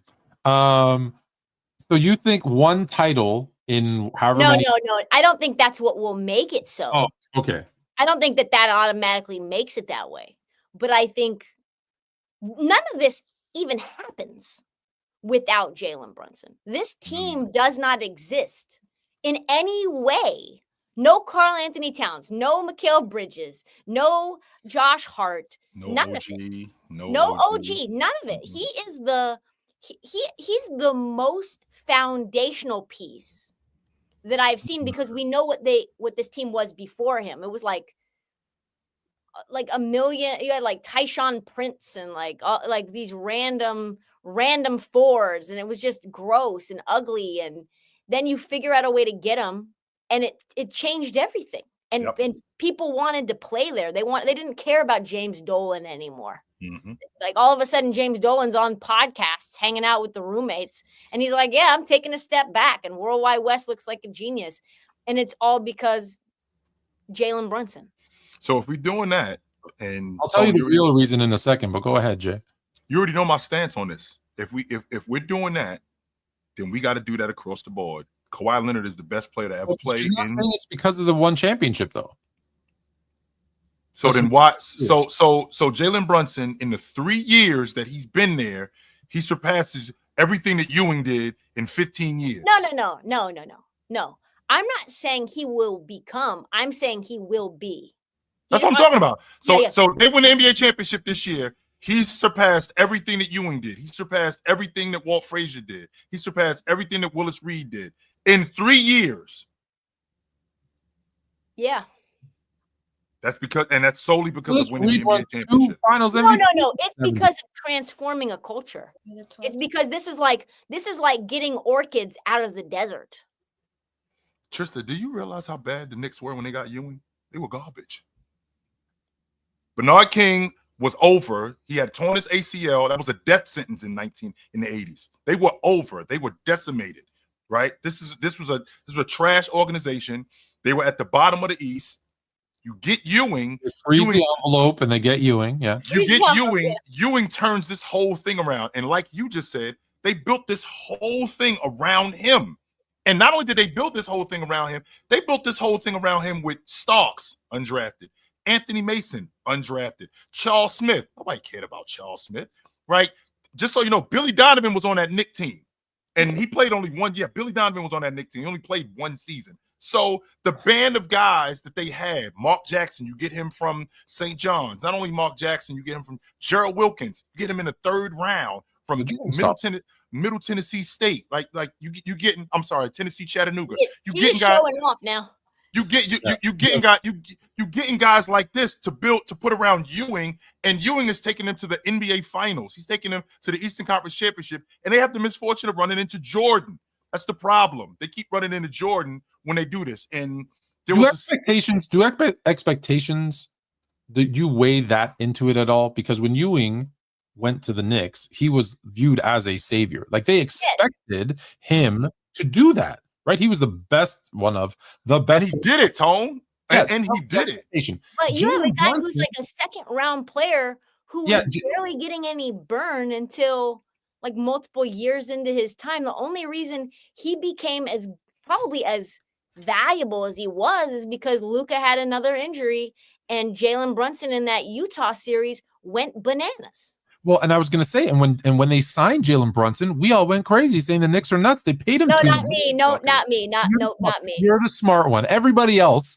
Well, I'm on wax though. I'm on wax. I believe you. I know everything you say is out there, but I'm just saying, for the most part, most people said it was too much. I thought it was nuts. $100 million for him. Yeah, it's crazy. And so the expectations were, like we were talking about, like I was sending messages to Dolan saying, hey, I'm going to be your GM. And if I don't get you into the NBA Finals in 5 years, you can take all the money back that you paid me. Like that's how bad the Knicks were until he got there. And now they were like, oh, Fluent's going to be the GM? No, we're going to start playing. And that's the reason why they're so good, by the way. And so all of a sudden, so it is like, I get what you're saying is he unexpectedly took this franchise from nowhere to now we're talking about them most likely making it to the NBA final and having a chance to beat either the Wolves or and don't sleep. It was him. It was a big piece of the Villanova titles were him as well. Mm-hmm. And so you bring the Villanova boy band back together, and he's the nucleus. He's the nucleus everywhere he goes. You can tell when he speaks that it's him, that they look to him. And maybe he's a little bit of a ball hog, and I think he probably has too high of a usage rate. All right, nephew, go to bed. By Junior Fluent. You could tell that he probably has too high of a usage rate. I want to see maybe him spread the sugar a little bit more, especially in crunch time. He is delivering, though. And that, like, you don't trade for Karl Anthony Towns without what you're building. You don't give 5 first-round picks from Mikal Bridges. Mikal Bridges, 5 first-round picks? It's because he was like, no, this is the guy. Like, we need him. We need him, and we need Cat. And you don't finesse the Blazers into giving you Josh Hart for 1 late first-round pick. Like, I think he's the baby GM. Well, first of all, if you think about, and to add to your point, number one, he took that $100 million, which I thought that the Knicks vastly overpaid for him. Come to find out, I basically got a Bentley with 22 miles on it and with the keys in it, and I didn't even know it. So that's number one. Number two, he then signs a contract extension for less in order to get these guys on the roster, which is an even bigger deal because, you know, he exemplifies winning. And I could definitely get with that logic. Yes, he might be very much like Luka in the sense where he's really ball dominant. He's the guy that runs the offense. He's the guy that they run the offense through. Everything that they do is predicated on him offensively in terms of a distributor. And I wasn't really a big fan of him as a passer. He got better, but I wasn't really a big fan of him as a passer. However, with the way that this Knicks team is built, they were built to beat the Celtics. They were constructed specifically to beat the Boston Celtics. And it looks like it's working. It 100% looks like it's working. They banked on the Celtics shooting themselves out of the series, which they did. With that being said, if I'm talking to you now, Trista, with my head and not my heart, right? I'm talking to you with I'm being rational about this thing. What I see from this Indiana team and what I see from this Knicks team, I see two different ends of the spectrum. I see more from this team in Indiana, and I see more being exerted from this team in New York. And I think that's going to be to their detriment. Don't forget, Trista, yesterday against that Celtic team, he played his starting five the entire third quarter. Yeah. The entire third quarter. That's what he's done all season with these guys. And we saw OG Anunoby grab his hamstring. That's going to be a problem. I don't know how big of a problem it is, but I think that's going to be a problem because this is one of the first seasons where he hasn't broke down. If you're going to play him heavy minutes like that, I still think that this is going to be a problem. So if I'm thinking with my head, let's be clear though, we shouldn't be surprised because that's what he does. Like yes, 100%. Like, yes, 100%. Rick Carlisle will dig into his bench. To your point, Trista, they got 8-9 guys that I have not talked about, and I should be talking about these guys a lot more. So if I'm being honest and I'm looking at the way that this unit is constructed, I like Indiana in that series. I do. I do like Indiana in that honestly, series. From selfishly, nothing to do with basketball. I'd love to see Indiana, Minnesota, because I want to see a team that hasn't won one would get one. I would like that too. I picked Boston to beat Oklahoma City. Boston's about to be out. Oklahoma City's still going to be in it. Like I said, Tone, could I see a Knicks Wolves finals? I could. What do you think is the, pardon the term, the sexiest final we can get right now? The Knicks, like the one that would draw in the most viewers. The Knicks and the Warriors. That would be the sexiest. Everybody would love that. Would be box office right there. If we could get Jimmy Butler to put the cape on and throw this unit on his back and get them to the NBA Finals with the Knicks, 100%. That would be the sexiest. That's not going to happen though. But the next best thing, the Knicks and whomever is in the Western Conference, probably Oklahoma City. I think probably Denver too. Yes. Denver too. Yes, Denver too. All right, y'all. I got to get a burrito taco. Later, Trista. Good to see you, Mama. I'll see y'all soon. You know where to find us at. We ain't hard to find. You know it. Send links. I told you, open invite anytime. Send links, Tone. Send links. Yes, sir. You know where to find us. All right, y'all. See ya. All right, later. Because that's the thing that, you know, not to go into the conspiracy thing again, but like, what is going to be box office?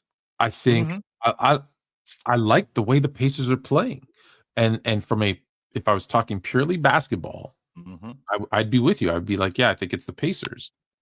I feel like there's something different about this Knicks team. And you know, I said to you when the playoffs started, listen, Brunson's going to do what he does.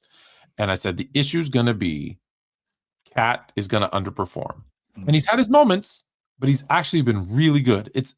It's been actually shocking to watch Cat and on the other side, Randall both play better than they played for their previous teams in the playoffs. It's been great. Yes, right? Like, it's been like, wow, this was one of the few times where you could probably say win-win. This is a win-win. Yes. And so the Knicks just seem to be like you know, when I say, like, you know, when we talk about the luck and the ball bouncing in their favor, Sure. they're getting that. And that every time someone wins a championship, makes it to the final, they have that happen. So unless that luck changes, Yep. they seem to be on that roll of just like it's their year. So I feel like, and we've talked more about the East and the West, and maybe we should flip over to the West, but I feel like it's more, I just feel like it's the Knicks' year. It may be, Tone. It may very well be their year, especially considering when you drop the champs.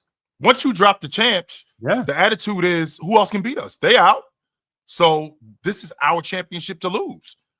And you know how I feel about beating a team 4 times in a week. So when you beat a team once or twice, that's one thing. You can be competitive. But when you beat a team 4 times in a week, specifically the champs, I think we're talking about something completely different. And with this Knick team, how they've been playing and the fact that they've been healthy, I think that's the biggest key to them. I'm going to put the link in here for a sec, and then Yeah. I'm going to ask you a question, because that is a great point that we forgot about when we talk about box office. Wolves and Knicks. I just said it. The Cat for Randall trade and DiVincenzo. And if you remember earlier in the season, they got the Villanova boys got a little chippy with each other. That actually might be the one. You've got Ant, who doesn't want to be the face of the league, who, if he wins a chip, probably has no choice in the matter. He might just end up being the face of the league. On Broadway, in the finals, on Broadway. Exactly. You want to set up your legacy for the future? Yep. Go out there and do something. On Broadway? Wow. That would be pretty in impressive. And just listen, the Knicks just being in the final alone, I think, does it bring back some of that Mecca mystique, you think?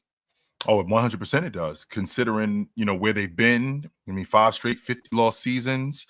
Last year they lost, I want to say 6 or 7 games they lost in the semis last year to 7 games to the Pacers. So with that being said, because they were beat up. Well, to lose in 7 and be hurt, right? And this year, hopefully they stay healthy. Like you said, like OG grabbing. I hate when I saw that. I was like, oh no. And then I saw him come back, and I was like, okay, thank God. Right. But yeah, listen. I hate anybody getting injured. I've always said I want everybody to play 82 games and be healthy for every. Of course. We've got some people pop up that want to jump on. Let me go through the super chats real quick. Yeah. First one, David Lee. It is that David Lee, by the way, of Indiana Pacer fame. Not India, Golden State Warrior fame. Would y'all like to see LeBron return back to Cleveland? Yes, when they put a statue of him outside the arena and they retire his jersey. Yes, I would like to see that. That's not the question. Do you want to see him playing for Cleveland? No, I do not. Here, no, I don't. NBA final. No, I do not. Why not? The reason why is because I feel like they are onto something. It's just not their time yet. Tone, you just said it to me. It feels like it's their time in New York. It feels like the ball is bouncing their way. It doesn't feel like that now in Cleveland. I said it to you earlier this year. I still thought that they were I thought the Eastern Conference Finals was their ceiling. That's what I thought it was. I didn't think that they were a championship level team. I would have been surprised if they got to the NBA Finals this year. I would have been surprised with that, because I think that they would have been ahead of schedule. So James doesn't put them ahead of schedule. On top of that, with James, what would he play for to go to Cleveland? Because I can tell you right now, he's not leaving $52 million on the table in Los Angeles to go back to Cleveland for a little bit of money.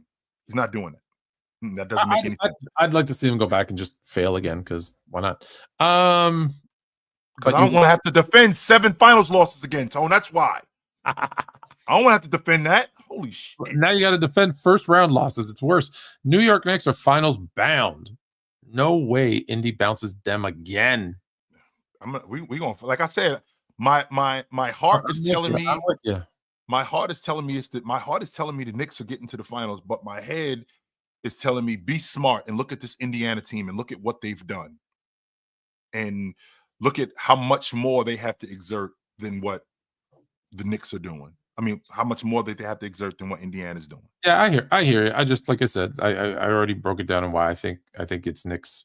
To beat the same team over and over every year, it's tough, especially when you went 7, like I said, and they were injured, so they'll already have that. Put me on one more time. Fluent, Oh, okay. Which streets will be crazier, when Toronto won or if the Knicks win? They might burn the city I down. was going to say the Knicks, however, with the Toronto Maple Leafs being in the Stanley Cup playoffs still and having a chance to go to the final, if the Toronto Maple Leafs win a Stanley Cup, NHL hockey, by the way, for the first time since 1967, then I would say the streets of Toronto would be crazier. Is it going to be nuts, Tone? If the Maple Leafs won if the Maple Leafs won the cup, you won't. I'll be in a bunker. You won't see me. You can't go outside, nephew. Nobody's keep your ass in the house. Yeah, you stay in the house. True. You too, mom. You too, Nobody's wife. Everybody's staying in. Yes, 100%. Everybody stay in the house. No, y'all can't go nowhere. So yeah, but I go with New York in terms of basketball. All right, let's see. Blue Bolt. Blue Bolt. What up? Yo, what's cracking, fellas? What's going on, man? Yo. What's going on? Yo. What's going on, everybody? What's going on? Yeah, these playoffs, man, it's like there's no real actual contender, actual team actually that's out here that's really taking the bull by the way. You could say that, yeah, they're going to win the championship. It's like it's very wide open right now, if you ask me. Blue, when's the last time you've seen a playoffs where you can't definitively say this team is doing it? Because this is the first time that this is the first time in a long time that I can look at. Probably 2019 when Kevin Durant went down with Golden State. Because Golden State was the runaway favorite up until Kevin Durant went down. After that, you had no idea who was going to win. You know what I mean? It could have been the Rockets with James Harden. It could have been Giannis back when Giannis was younger when they had that confident team, or with Toronto. Nobody saw Toronto win the championship that year. I did not have them winning it. I didn't. I'll be lying to you. Nobody did. 2019, once Kevin Durant went down with Golden State, it took that juggernaut down a lot. But Blue, we did have a team. Even before Kevin Durant went down with that injury. We did have a team that we thought definitively, Golden State is winning the NBA championship. Yeah. Even before Kevin Durant went down with that injury, it's like, yo. And even when he went down with that injury, they still had Steph, they still had Clay, they still had Draymond. Right. The thing was, they were winning. Last time they were without Kevin Durant, they lost to Cleveland Cavaliers, LeBron James. That aura of invincibility from that 73-9 team went away once the Cavs came back from that 3-1 deficit. Because to me, if Kevin Durant don't go to Golden State, LeBron got 2 more rings, in my opinion. You know, I can deal with that. You know what I mean? Because it's like, you know, think about it. Like, who is outside matching up with a team other than Cleveland? I would go as far as to say the year after they blew that 3-1 lead, there's no guarantee Golden State to get back to the finals without Kevin Durant. I didn't think they were getting back. Right. Because then you had San Antonio the year after Duncan retired. Kawhi Leonard started to develop. There was a part of me that thought. There was a part of me that thought that if this Oklahoma City team stayed together, they had a really good shot at beating that. You talk about Kevin Durant. If they had stayed in OKC, if he'd have stayed in OKC, I thought they had a real good shot at beating them. Right. Definitely. Absolutely. And one more question before I get out of here, man. Like, what do you think? What do you think LeBron's finally going to hang him up? And what is his legacy going to be 10 years from now? Well, I already know when he's gonna hang him up. When? Not this year. The year after will be his final season when he gets to play with Bryce and Bronny. He will then retire. Coincidentally, that is when the Las Vegas team will be starting the next season. And so he will be part of that ownership group in Vegas. So he's going to play with Bryce a year and then take over as a minority stake owner of the Las Vegas whatevers. I thought he was quitting. I thought he was quitting after this year, to be honest. And what is his legacy going to be 10 years from now? As the best or second best greatest player of all time. Like, yeah.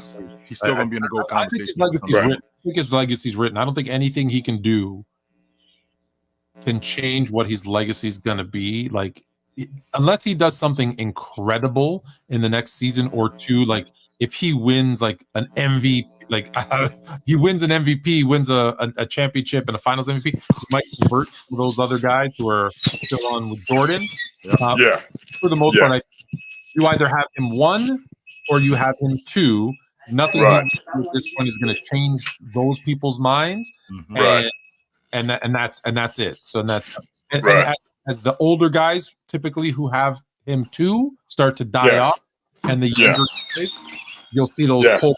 The polls, if you remember, I think the Athletic did a poll, and it was like 60-30 or 60-20, and then it was like 50-40, and this year it was like 42-45 Jordan. Right. So those guys are gonna die off.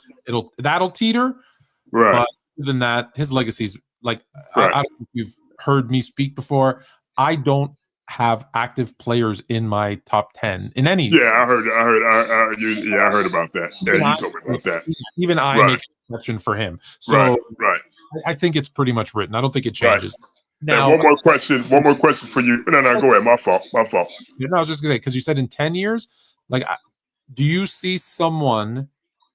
And this is an impossible question to answer. I get it, but I don't see anyone today that could go have a 10-year stretch, right? Or now someone comes in 2 years and they have an 8-year stretch. That's different. But I don't see anyone today that can have a 10-year stretch that would make him like that's going to surpass what he has done. Right. I think we will have. I think we will have met him by that point. We would have 10 made years from now. We would have maybe. I don't think we met him yet, Tone. That's the difference. I don't think we met him yet.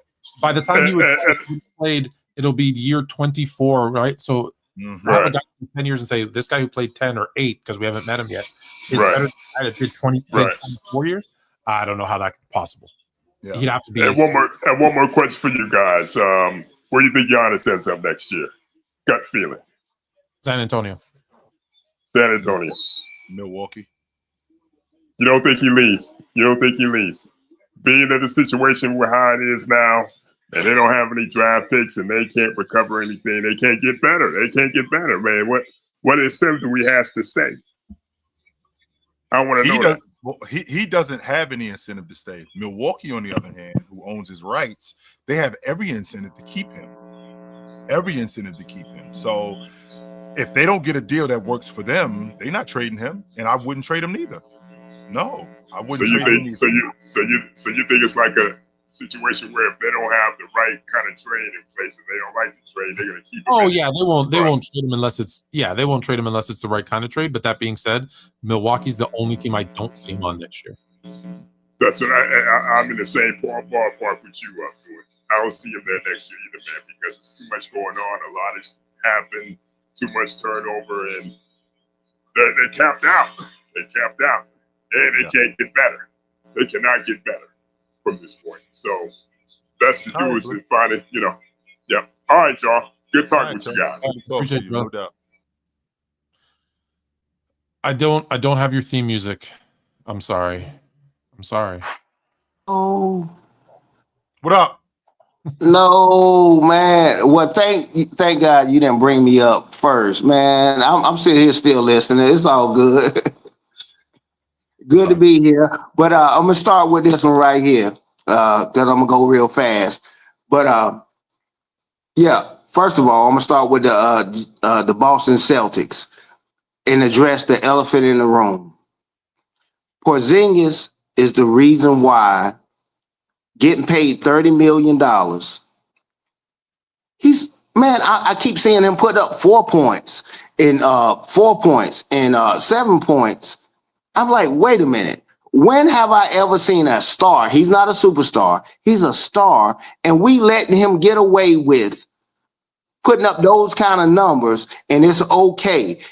And I be seeing people, I go in a lot of different rooms and listen to people. I'm like, wait a minute. If we crucified Jalen Green for scoring 9 points and stuff like that. I know what the elephant in the room is with people like Porzingis. Man, I don't care if he got bronchitis and stomach bug and do all that stuff you're talking about. Bro, we know where the production is lacking. Jaylen Brown averages about maybe, I think, 19 points. I think he might be averaging 20 in the playoffs. He's not the problem. Jayson Tatum is not the problem. And I said the Mecca is where people from away come in and show out. I said somebody's going to drop 40 points in the Mecca. It just so happened he dropped 40 in the Mecca in a losing fashion. It's just so happened that's what's going to happen in those type of stadiums. He lost the game, but however, I've seen it happen. Good game, great game, good game, great game. They're not the problem. Porzingis is the elephant in the room. I'm going to step off. Go ahead and say something if y'all was about to say something. I'm just listening. Okay. Because I see how I see how they can be wishy-washy on different things. I'm just looking at it from my basketball mindset. Porzingis is stinking up the court. They didn't win the last year's championship because of Porzingis. I'm just saying that. Now let's get off of Boston because I listened to the show, so I'm gonna try to get real fast and go to the next stuff. Just go on the Knicks. No, hold on a sec. Let's hold on there for a second, because Porzingis, like your thing with Porzingis, you're not wrong. He's not playing well, but there is something wrong, and I think they're giving him a pass because they know what's wrong. We don't know what's wrong, but that's why they're giving him a pass. When you brought up the $30 million and said he's a star, and when he's playing at his best, he is. And $30 million is a lot, like to you and me, yeah, $30 million.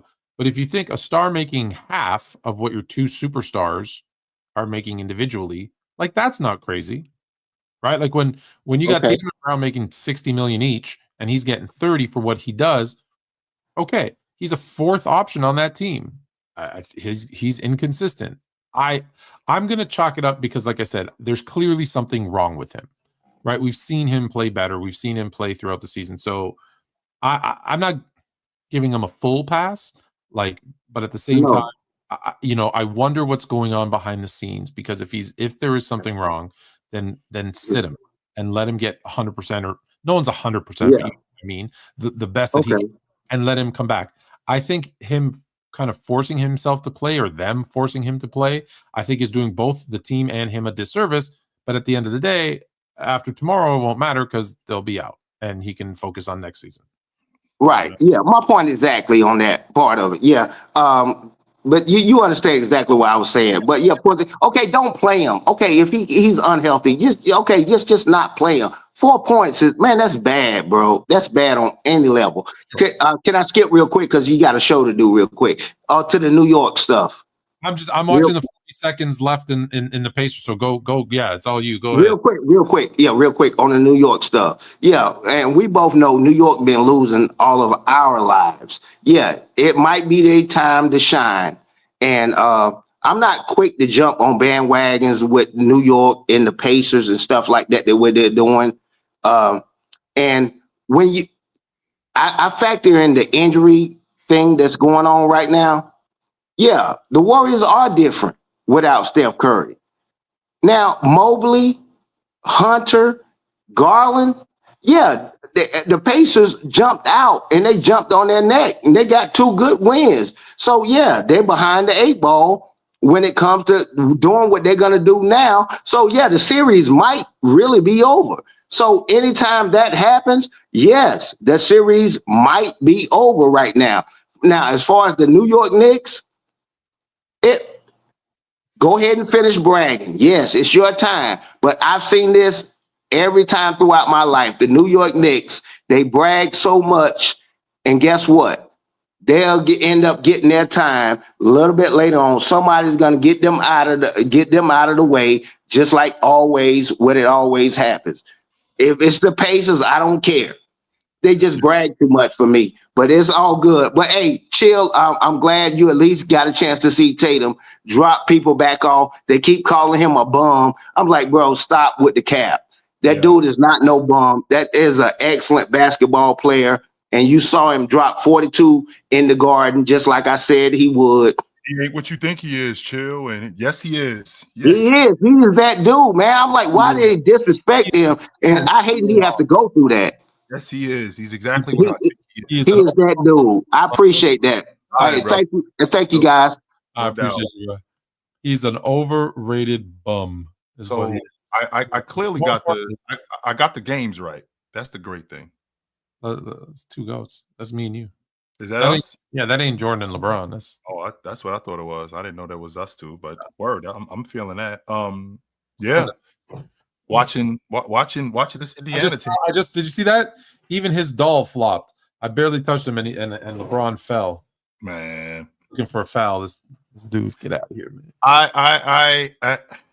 I'm watching again. I'm not saying that I'm surprised. It's a round early.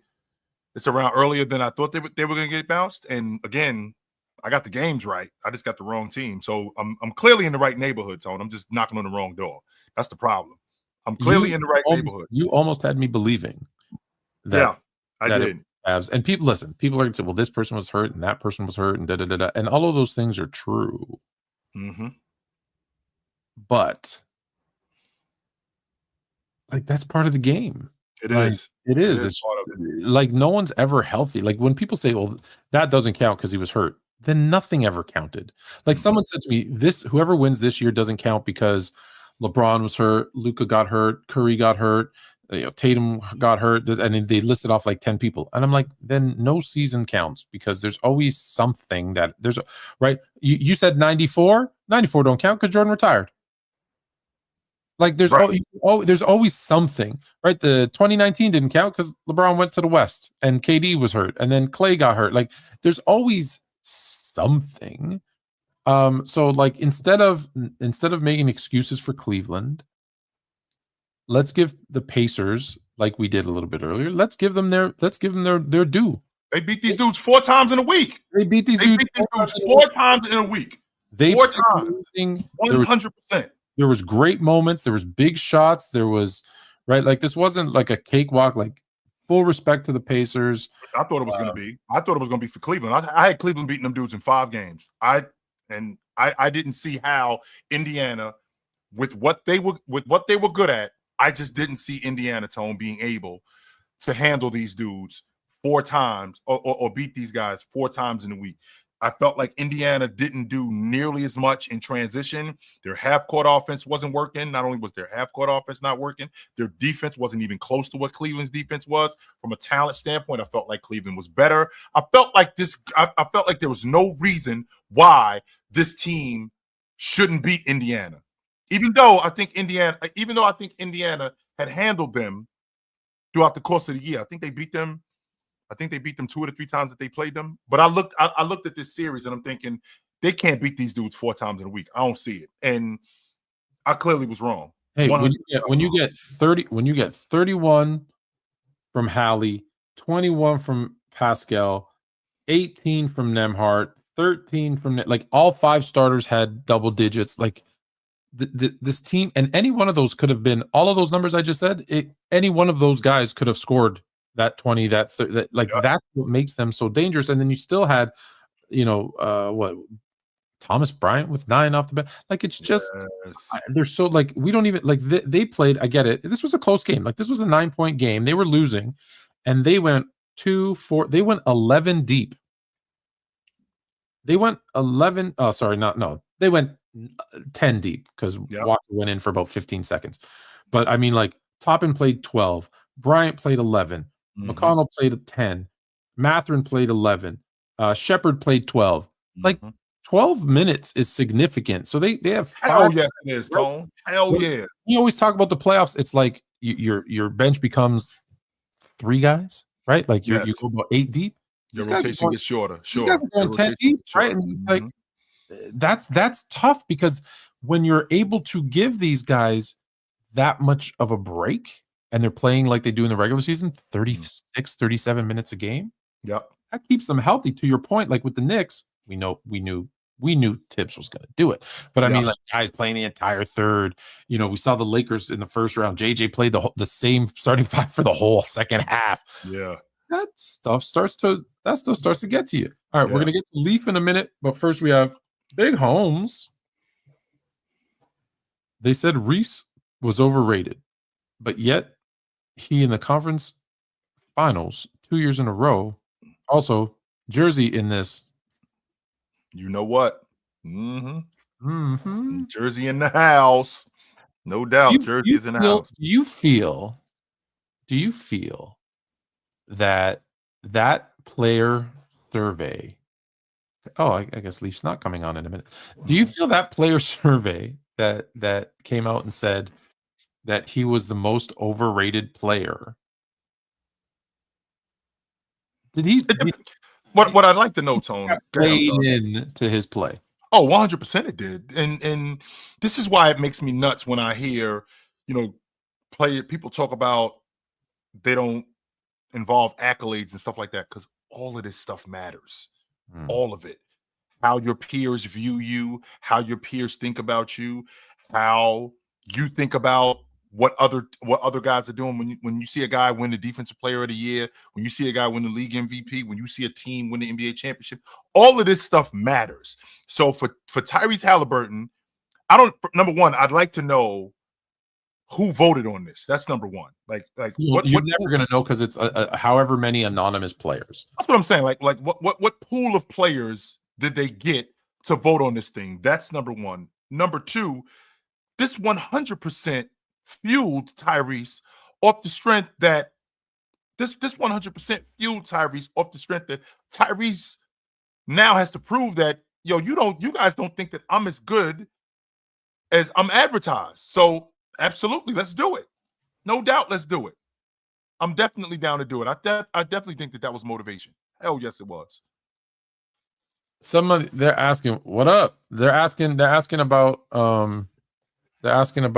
is D Mitch a playoff choker? Oh, you asking me? No, I was asking Jay, but yeah, feel free. I don't know. You jumped on. Well, no, I don't think he's a playoff choker. No, I don't think. No. I don't think he is neither. But I think just the way that this Cavaliers team broke down, with guys sitting out. Kenyon Martin was talking about it yesterday. He was like, yo, I'm gonna need y'all to hit the court, bro. Like, it's playoff time. I don't need you to be sitting out no games, this, that, and the third. I'm gonna need y'all to hit the court. If you taking the court the next game, you sitting out the previous game, I got a problem. You know what I'm saying? In Chilltown, I don't know how you feel about this, man, but if I can't go in the mud and the dirt with some of these guys, and they afraid to get their hands dirty when sitting out with injuries, and this is no disrespect to Darius Garland with the turf toe and things like that, but I'm gonna need you to play, bro. Like this is what we worked all year for. We know what time it is. Everybody hurt. How the hell he get turf toe? Hey man, it happens with them bullshit shoes that they wear. Yeah, that's what I mean. So I as far as DeAndre Hunter goes, I don't know what that was. Evan Mobley came back from his injury looking soft as shit. So let me pause you and ask you a question though. So Garland pushed through and played, right? But he played 33 minutes. He went 4 of 16, 0 of 6 from 3 for 11 points. Wouldn't it have been better if he didn't play? If he didn't play, I said the same thing. So if we're doing that, then we got to do that with the fake shooter Max Strus. I don't think Max Strus hit a shot tonight. I think he was like 0 for 10, and we've seen this from him before. No, 0 for 9. I'm sorry, 0 for 9, and we've seen this from him before. He did the same thing when he was with the Heat. I seen 0 for 11 games from him. So I never really bought into the fake shooter. I ain't going over 10, but go ahead. No, I'll be honest with you. Shooter. Never. I never bought into it neither. But when you see numbers like this, and then Donovan Mitchell, poor Donovan Mitchell, bro, like he's just doing what he can do out here. I think he was averaging 30 plus throughout the series, 35 plus throughout the series. Max Strus is 0 for 9. 34. He's averaging 34 for the series, put up 35 tonight, but on 8 of 25 shooting, though.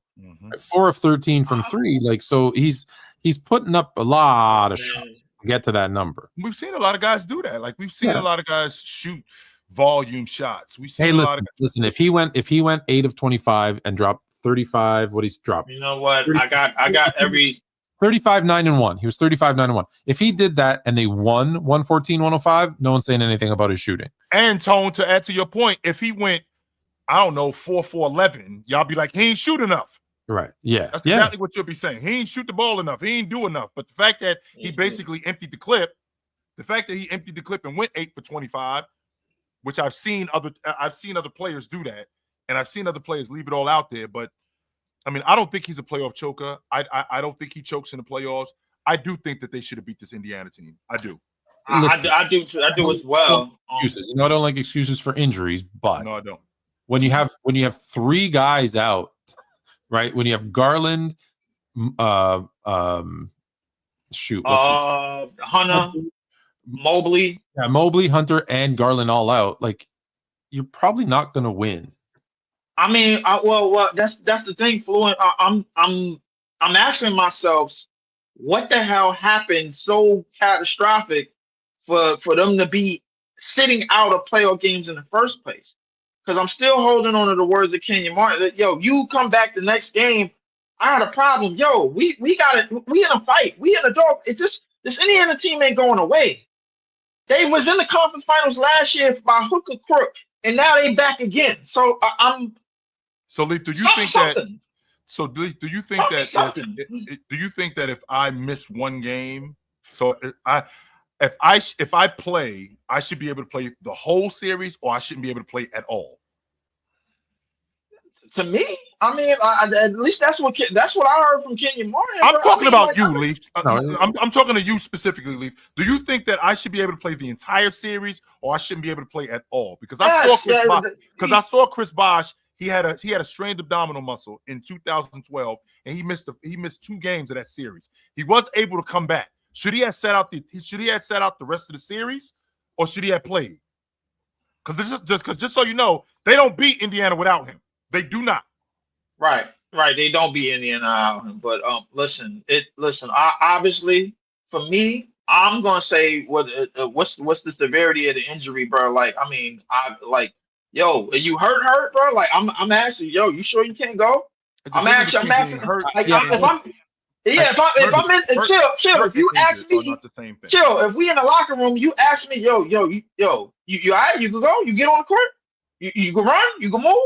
I'm like, yeah. I'm like, I don't know. Like, I don't know. It's yes or no. Can you do it? Can you go? It's my question. I'm pretty sure you probably. I don't know. Chilltown. Like, your hoop stories is legendary. I'm pretty sure you've been on the court with somebody. You be like, yo, you can go. You good? You all right? I played with a broken foot. I played with a broken foot. It's very dependent on the type of injury. Because I see people say, oh, if you miss game 2, then how can you play game 3? It depends on the injury, because there's certain things where, that first day that the injury occurs, it's swollen and you can't put any pressure on it. And just having that one day to allow the swelling to go down, take a cortisone shot. Now you can put pressure on it. And there's certain injuries where you're injured and they're like, look, that's broken or that's sprained and they're like, you can't make it worse. So you're going to tape it up and you're going to go. There's other times where it's like, if you go on this, you're going to make it worse. And then you might be able to play game 3, but then you can't play game 4, game 5, game 6, game 7 next year. So there's so many differences in the injuries and what playing will do that it's like, hey, sometimes it is just one day to rest. Right. And there's a lot of times where guys do go out and play and they stink and they actually make it worse. They make it worse by going out and playing. You're absolutely right, Fluent. I actually wanted to chill. I wanted to get because I seen the game yesterday and I seen the injury as it happened. And I saw when the second that he grabbed it, like me and my brother, we was over here, we was out watching the game. He said Achilles, yeah, 1 year. He said it. Like I was like, and then I seen him. Once I seen him in the wheelchair, I confirmed it. I was like, yeah, Achilles.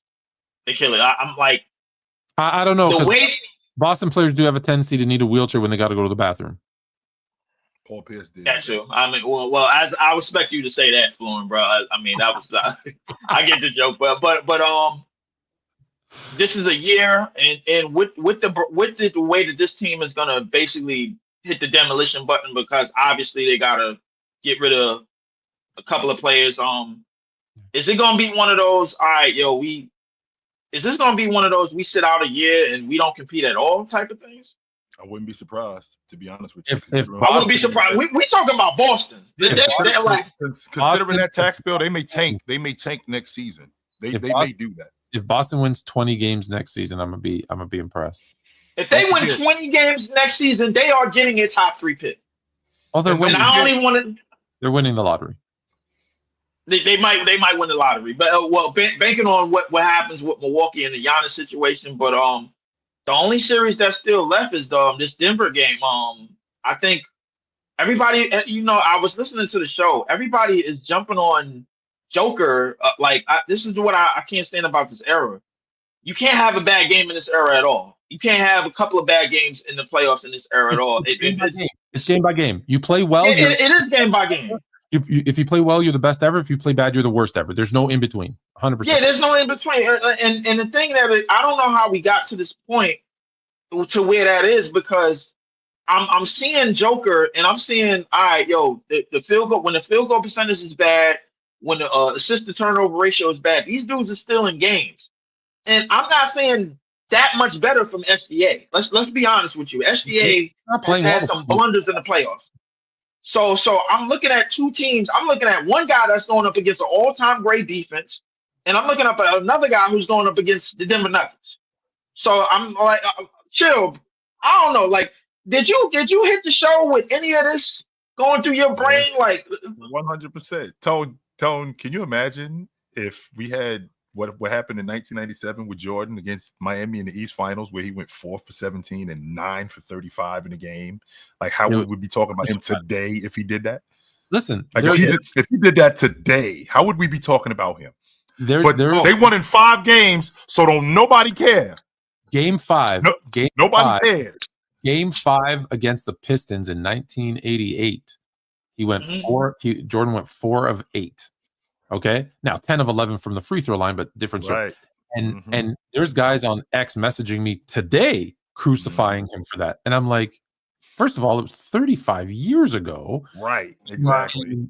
And like, really? Like, it was a game that was going on today. Well, that's why he sucks, because that one game he sucks. Yes. He's trash. He's I will. They told me he was a playoff choker because of that game.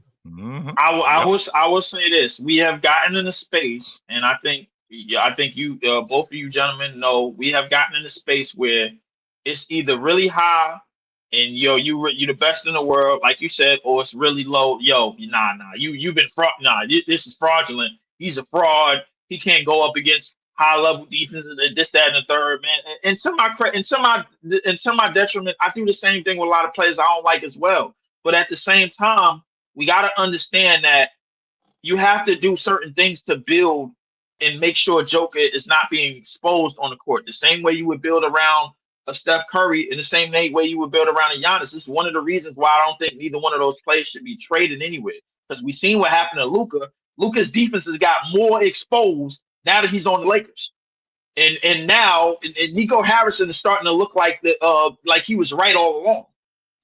Yeah. So I mean, the thing is like, for example, not to interrupt you, like this guy in the chat, Daniel S. Royal Payne 916, he says Jordan is like Montana because they were pre-social media days. Nobody thinks Montana ever threw an interception. Like, everybody forgets that the Dwight Clark, when Dwight Clark caught that touchdown, just so y'all know, Joe Montana threw 3 interceptions in that game. 3 interceptions in that game. Yeah. He threw 3 picks that game. He was awful. Yeah.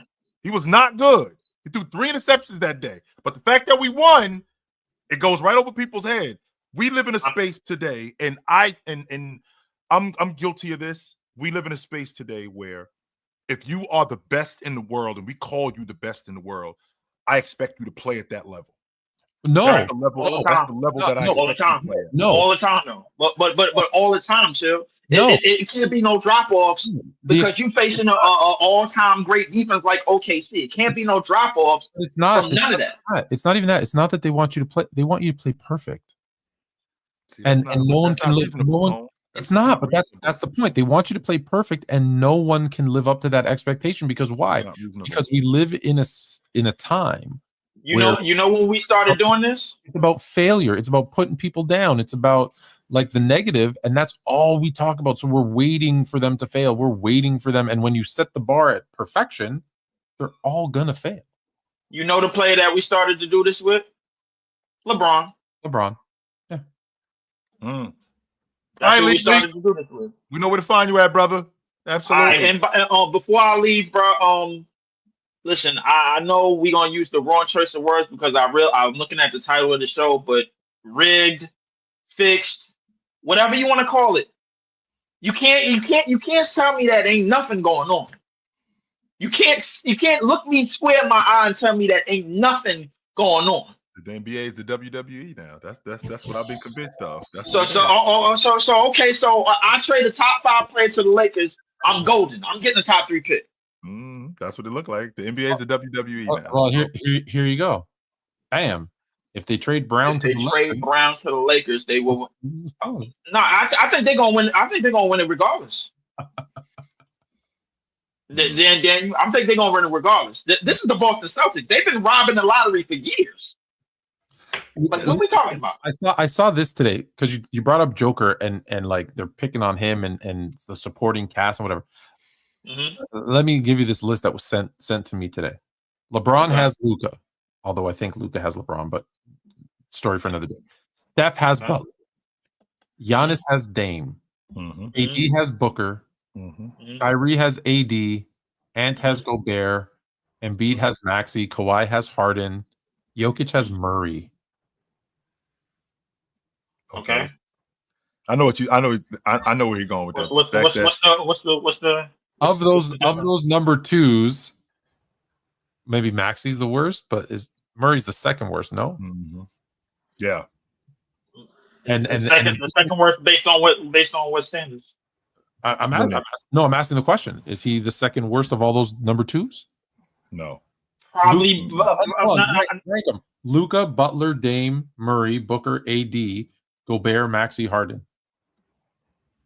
Not this year. He's not. I mean, if you want to say historically between them names and what they have done in the course of their careers, okay. I mean, if you want to say that, but Jamal Murray, to me, as far as his postseason goes, like we have seen time and time again since the bubble that he has been able. He delivered a championship. He delivered a championship. We saw him do this.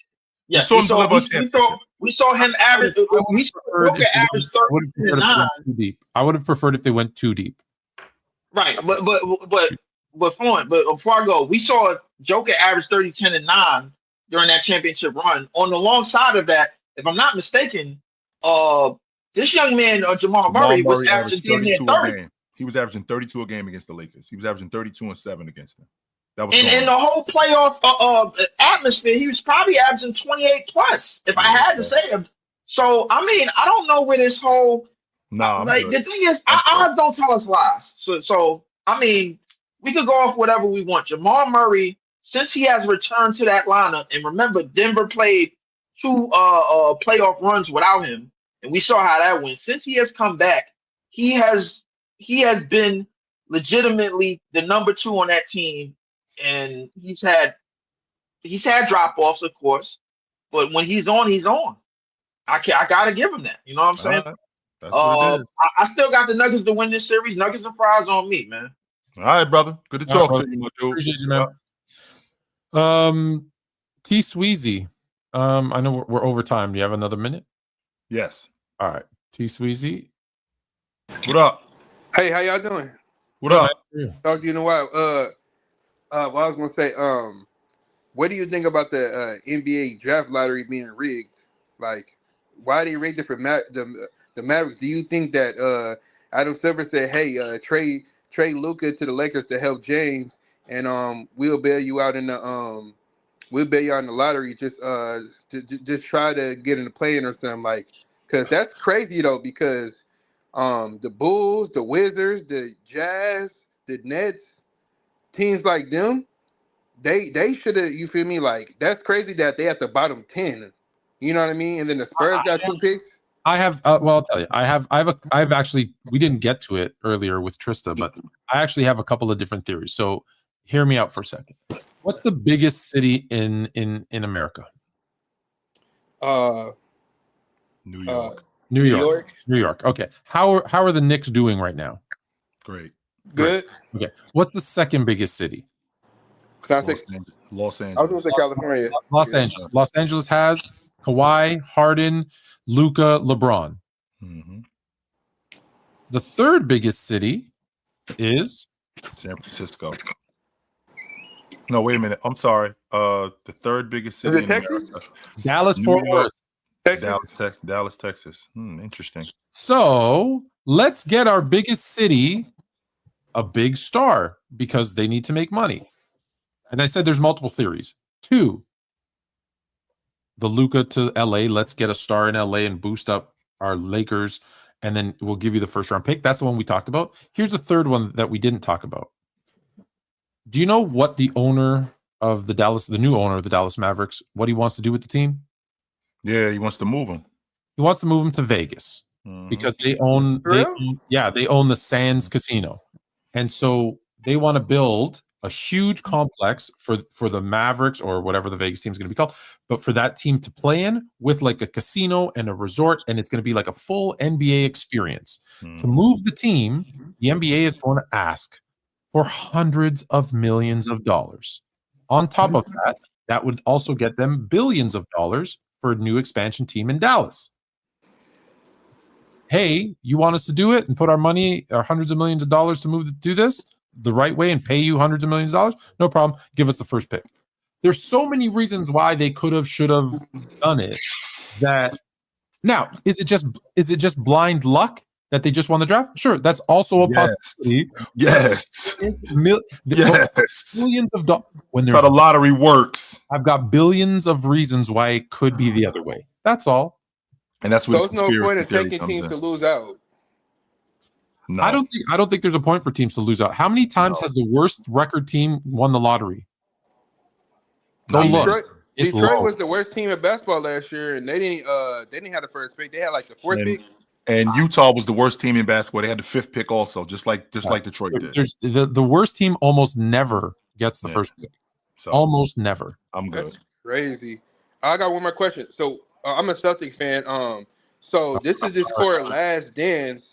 It came out that just came towards his Achilles.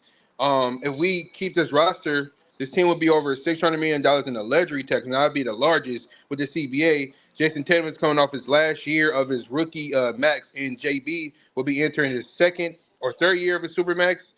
So Derek White is making $100+ million. Drew Holiday basically got the same contract with Milwaukee. I think that's 4-year, 130 or somewhere around there. Just this season alone, you're $74 million over the cap. That's $210 million in taxes alone. Just this season.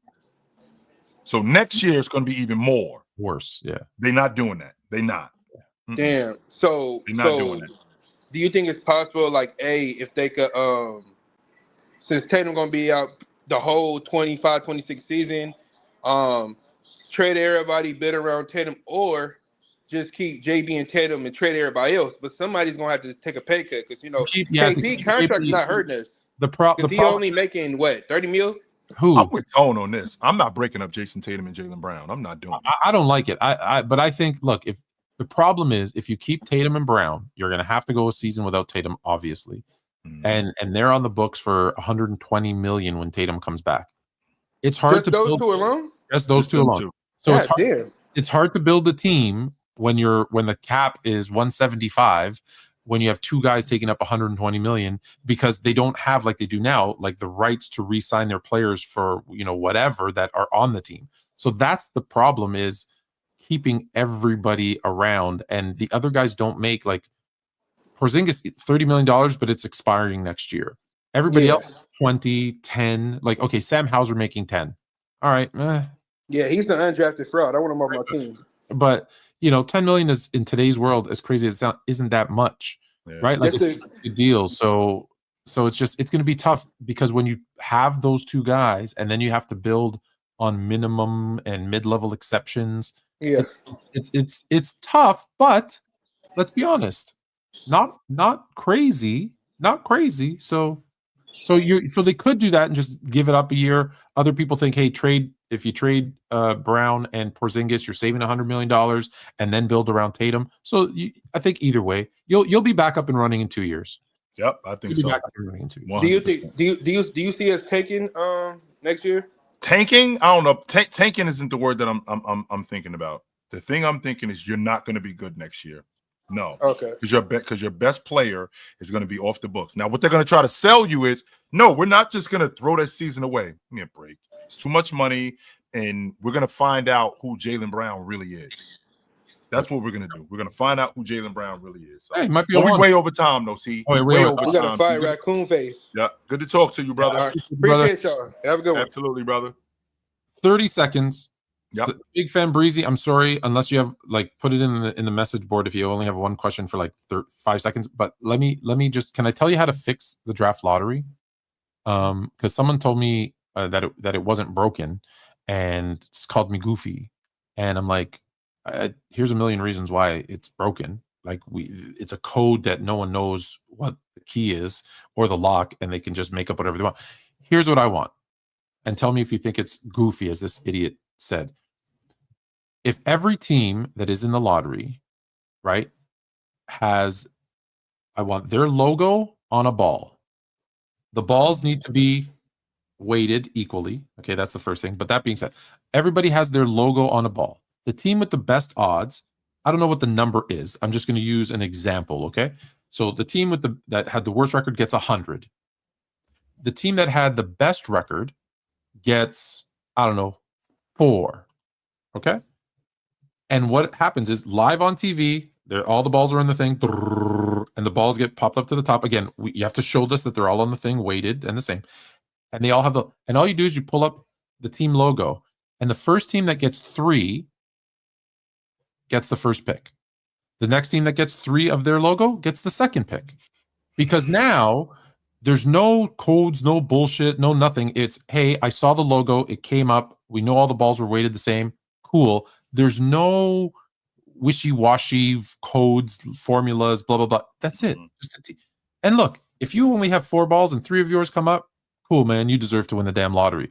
But the likelihood that that's going to happen, it makes it eliminates the, hey, this is rigged.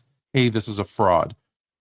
Because there is, again, if the balls are shown that they're weighted the same, there's no way of rigging that because you're seeing the picture. Because the only way to rig the balls is have a lighter ball. There's still gonna be some people that complain about, well, how do we know the balls ain't rigged? How do we Well, know no, that?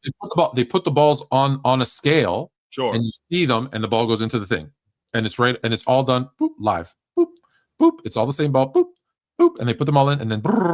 Tone, that's to be honest with you, Tone. That's really because people want transparency right now. I just think that's a lot of extra that you're putting on it to say that, all right, we're going to take the Dallas Maverick ball and we're going to make that a little less heavy. They're going to make that lighter than the no, they're not. San They're Antonio balls. They're making the number 10 ball lighter because we're going to make the code. We're going to make the Washington Wizards ball. I mean, that there's a conspiracy that goes along with that, man, and a lot of people have to be involved in that. And at some point, Washington Wizards. The Washington Wizards or the Utah Jazz or the New Orleans Pelicans, at some point they got to be like, why are we doing this? Why are we involved in this? And if they don't know that this is going on, why aren't they saying anything about it? But that's why I don't believe it's the balls being lighter. What I believe is it's the codes, because none of us saw the codes. Why not show every team's code? Why not show every team's code and say my code is 10, 11, 14, 7. Oh, look, 10, 11, 14, 7 came up. Okay. Yeah, Dallas won. Wow, that's crazy. No, they don't. It's someone off to the side. It's Dallas. What? Tone, I'm into I'm a simple dude. I don't understand why they don't just do it like they do it in pro football. Whoever got the worst record in the league get the number 1 pick. Period. Yeah, because that people started tanking. Oh, and they do the same thing in the NFL, and I don't hear nobody complaining about it. I don't hear nobody complaining about the fact that the Cleveland Browns went 0-16. I don't hear nobody complaining about the fact that Jacksonville went 2-14. I don't hear nobody complaining about that because they know what they're after. They know exactly what they're after. This is the prize. We want it. Well, it's going to diminish the value. It's going to diminish the value of the product. No, it ain't. Y'all know what y'all doing. No, y'all know exactly what y'all doing. It's only one team, and like break, let's be honest, right? There's only 4-6 teams that have a legit shot at a championship, and so the bottom 6 teams, no one cares. No one cares that they're tanking. So maybe you're right. Okay, but you know what, Big Breezy, quick. Cam Thomas is the franchise player before the franchise player. They need to stop playing with his career. Let him be the number 1 option with the Brooklyn Nets. And I'll say this, first off, great show. And I'll say this leaving. I don't know if it's rigged. But I do know that the NBA does not have to compromise the integrity of the fans with competition. Competition is competition. May the best man win in every sport. And you don't have to compromise the integrity of that. Fans are going to still support, still buy merch, whatever it is. Business will be booming. And that's it. Still, that's a fact. Come back earlier next week. Appreciate you. All right, thanks, guys. Last thing. I'm more concerned. I don't even care about the lottery, to be honest with you. I don't even care. Well, you know what I want? I want them to list everybody who's been drug tested and when and how, whether it was urine or blood. Is this is this really true? But one player in football doesn't change the entire franchise. Less so in football than in basketball, yes. Because just for the simple fact that one starter is 20% of your starting lineup. Okay. One starter in football, if you consider offense, defense, and special teams equal, is 1 of 33. So that percentage is significantly lower. Right. So right, they're like 4% of your starting. I do get the fact that you have more players on the team, but with the exception of quarterback.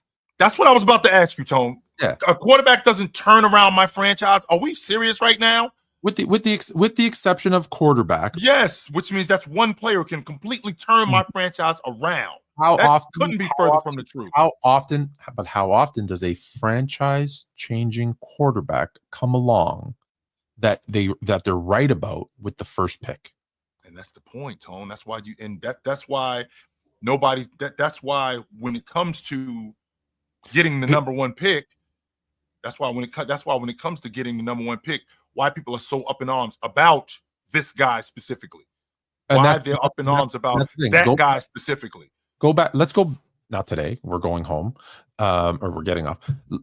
Go back. If we go back, maybe next episode we'll take 5 minutes and do it. If you go back and look at every first overall pick in the NBA and how many of them were franchise changers, first overall pick, and then go back and look at, for the same 75 years, the first overall NFL pick, and how many of them were franchise changers. Without knowing the numbers right now, I would bet money that it's significantly higher on the basketball side than the football side. So what you're saying is true. Yes, the first overall pick can change your franchise, but it's more likely that it happens in basketball than football. I think that's interesting. All right. I know. All right. You know what time it is. I do know what time it is. You guys know where to find us at. Every Tuesday night, this is where me and my man Tony Tone are. We will see you soon. Until then, put on a suit, drink water, don't drink and drive. Hey, man, call your mother. Mother's Day was just Sunday. When last time you talked to your mother? Call your mother. We'll talk to you guys soon. But until then, take it light. But take it. Absolutely, man. It's good to see you guys. I saw her on Sunday on Mother's Day. She says hi, bud. Hi, Mom.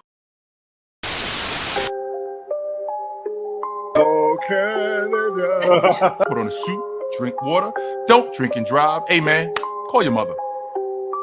It means nothing. It means nothing. Nah, they lying to you. It's about the money. Now you're more fluent.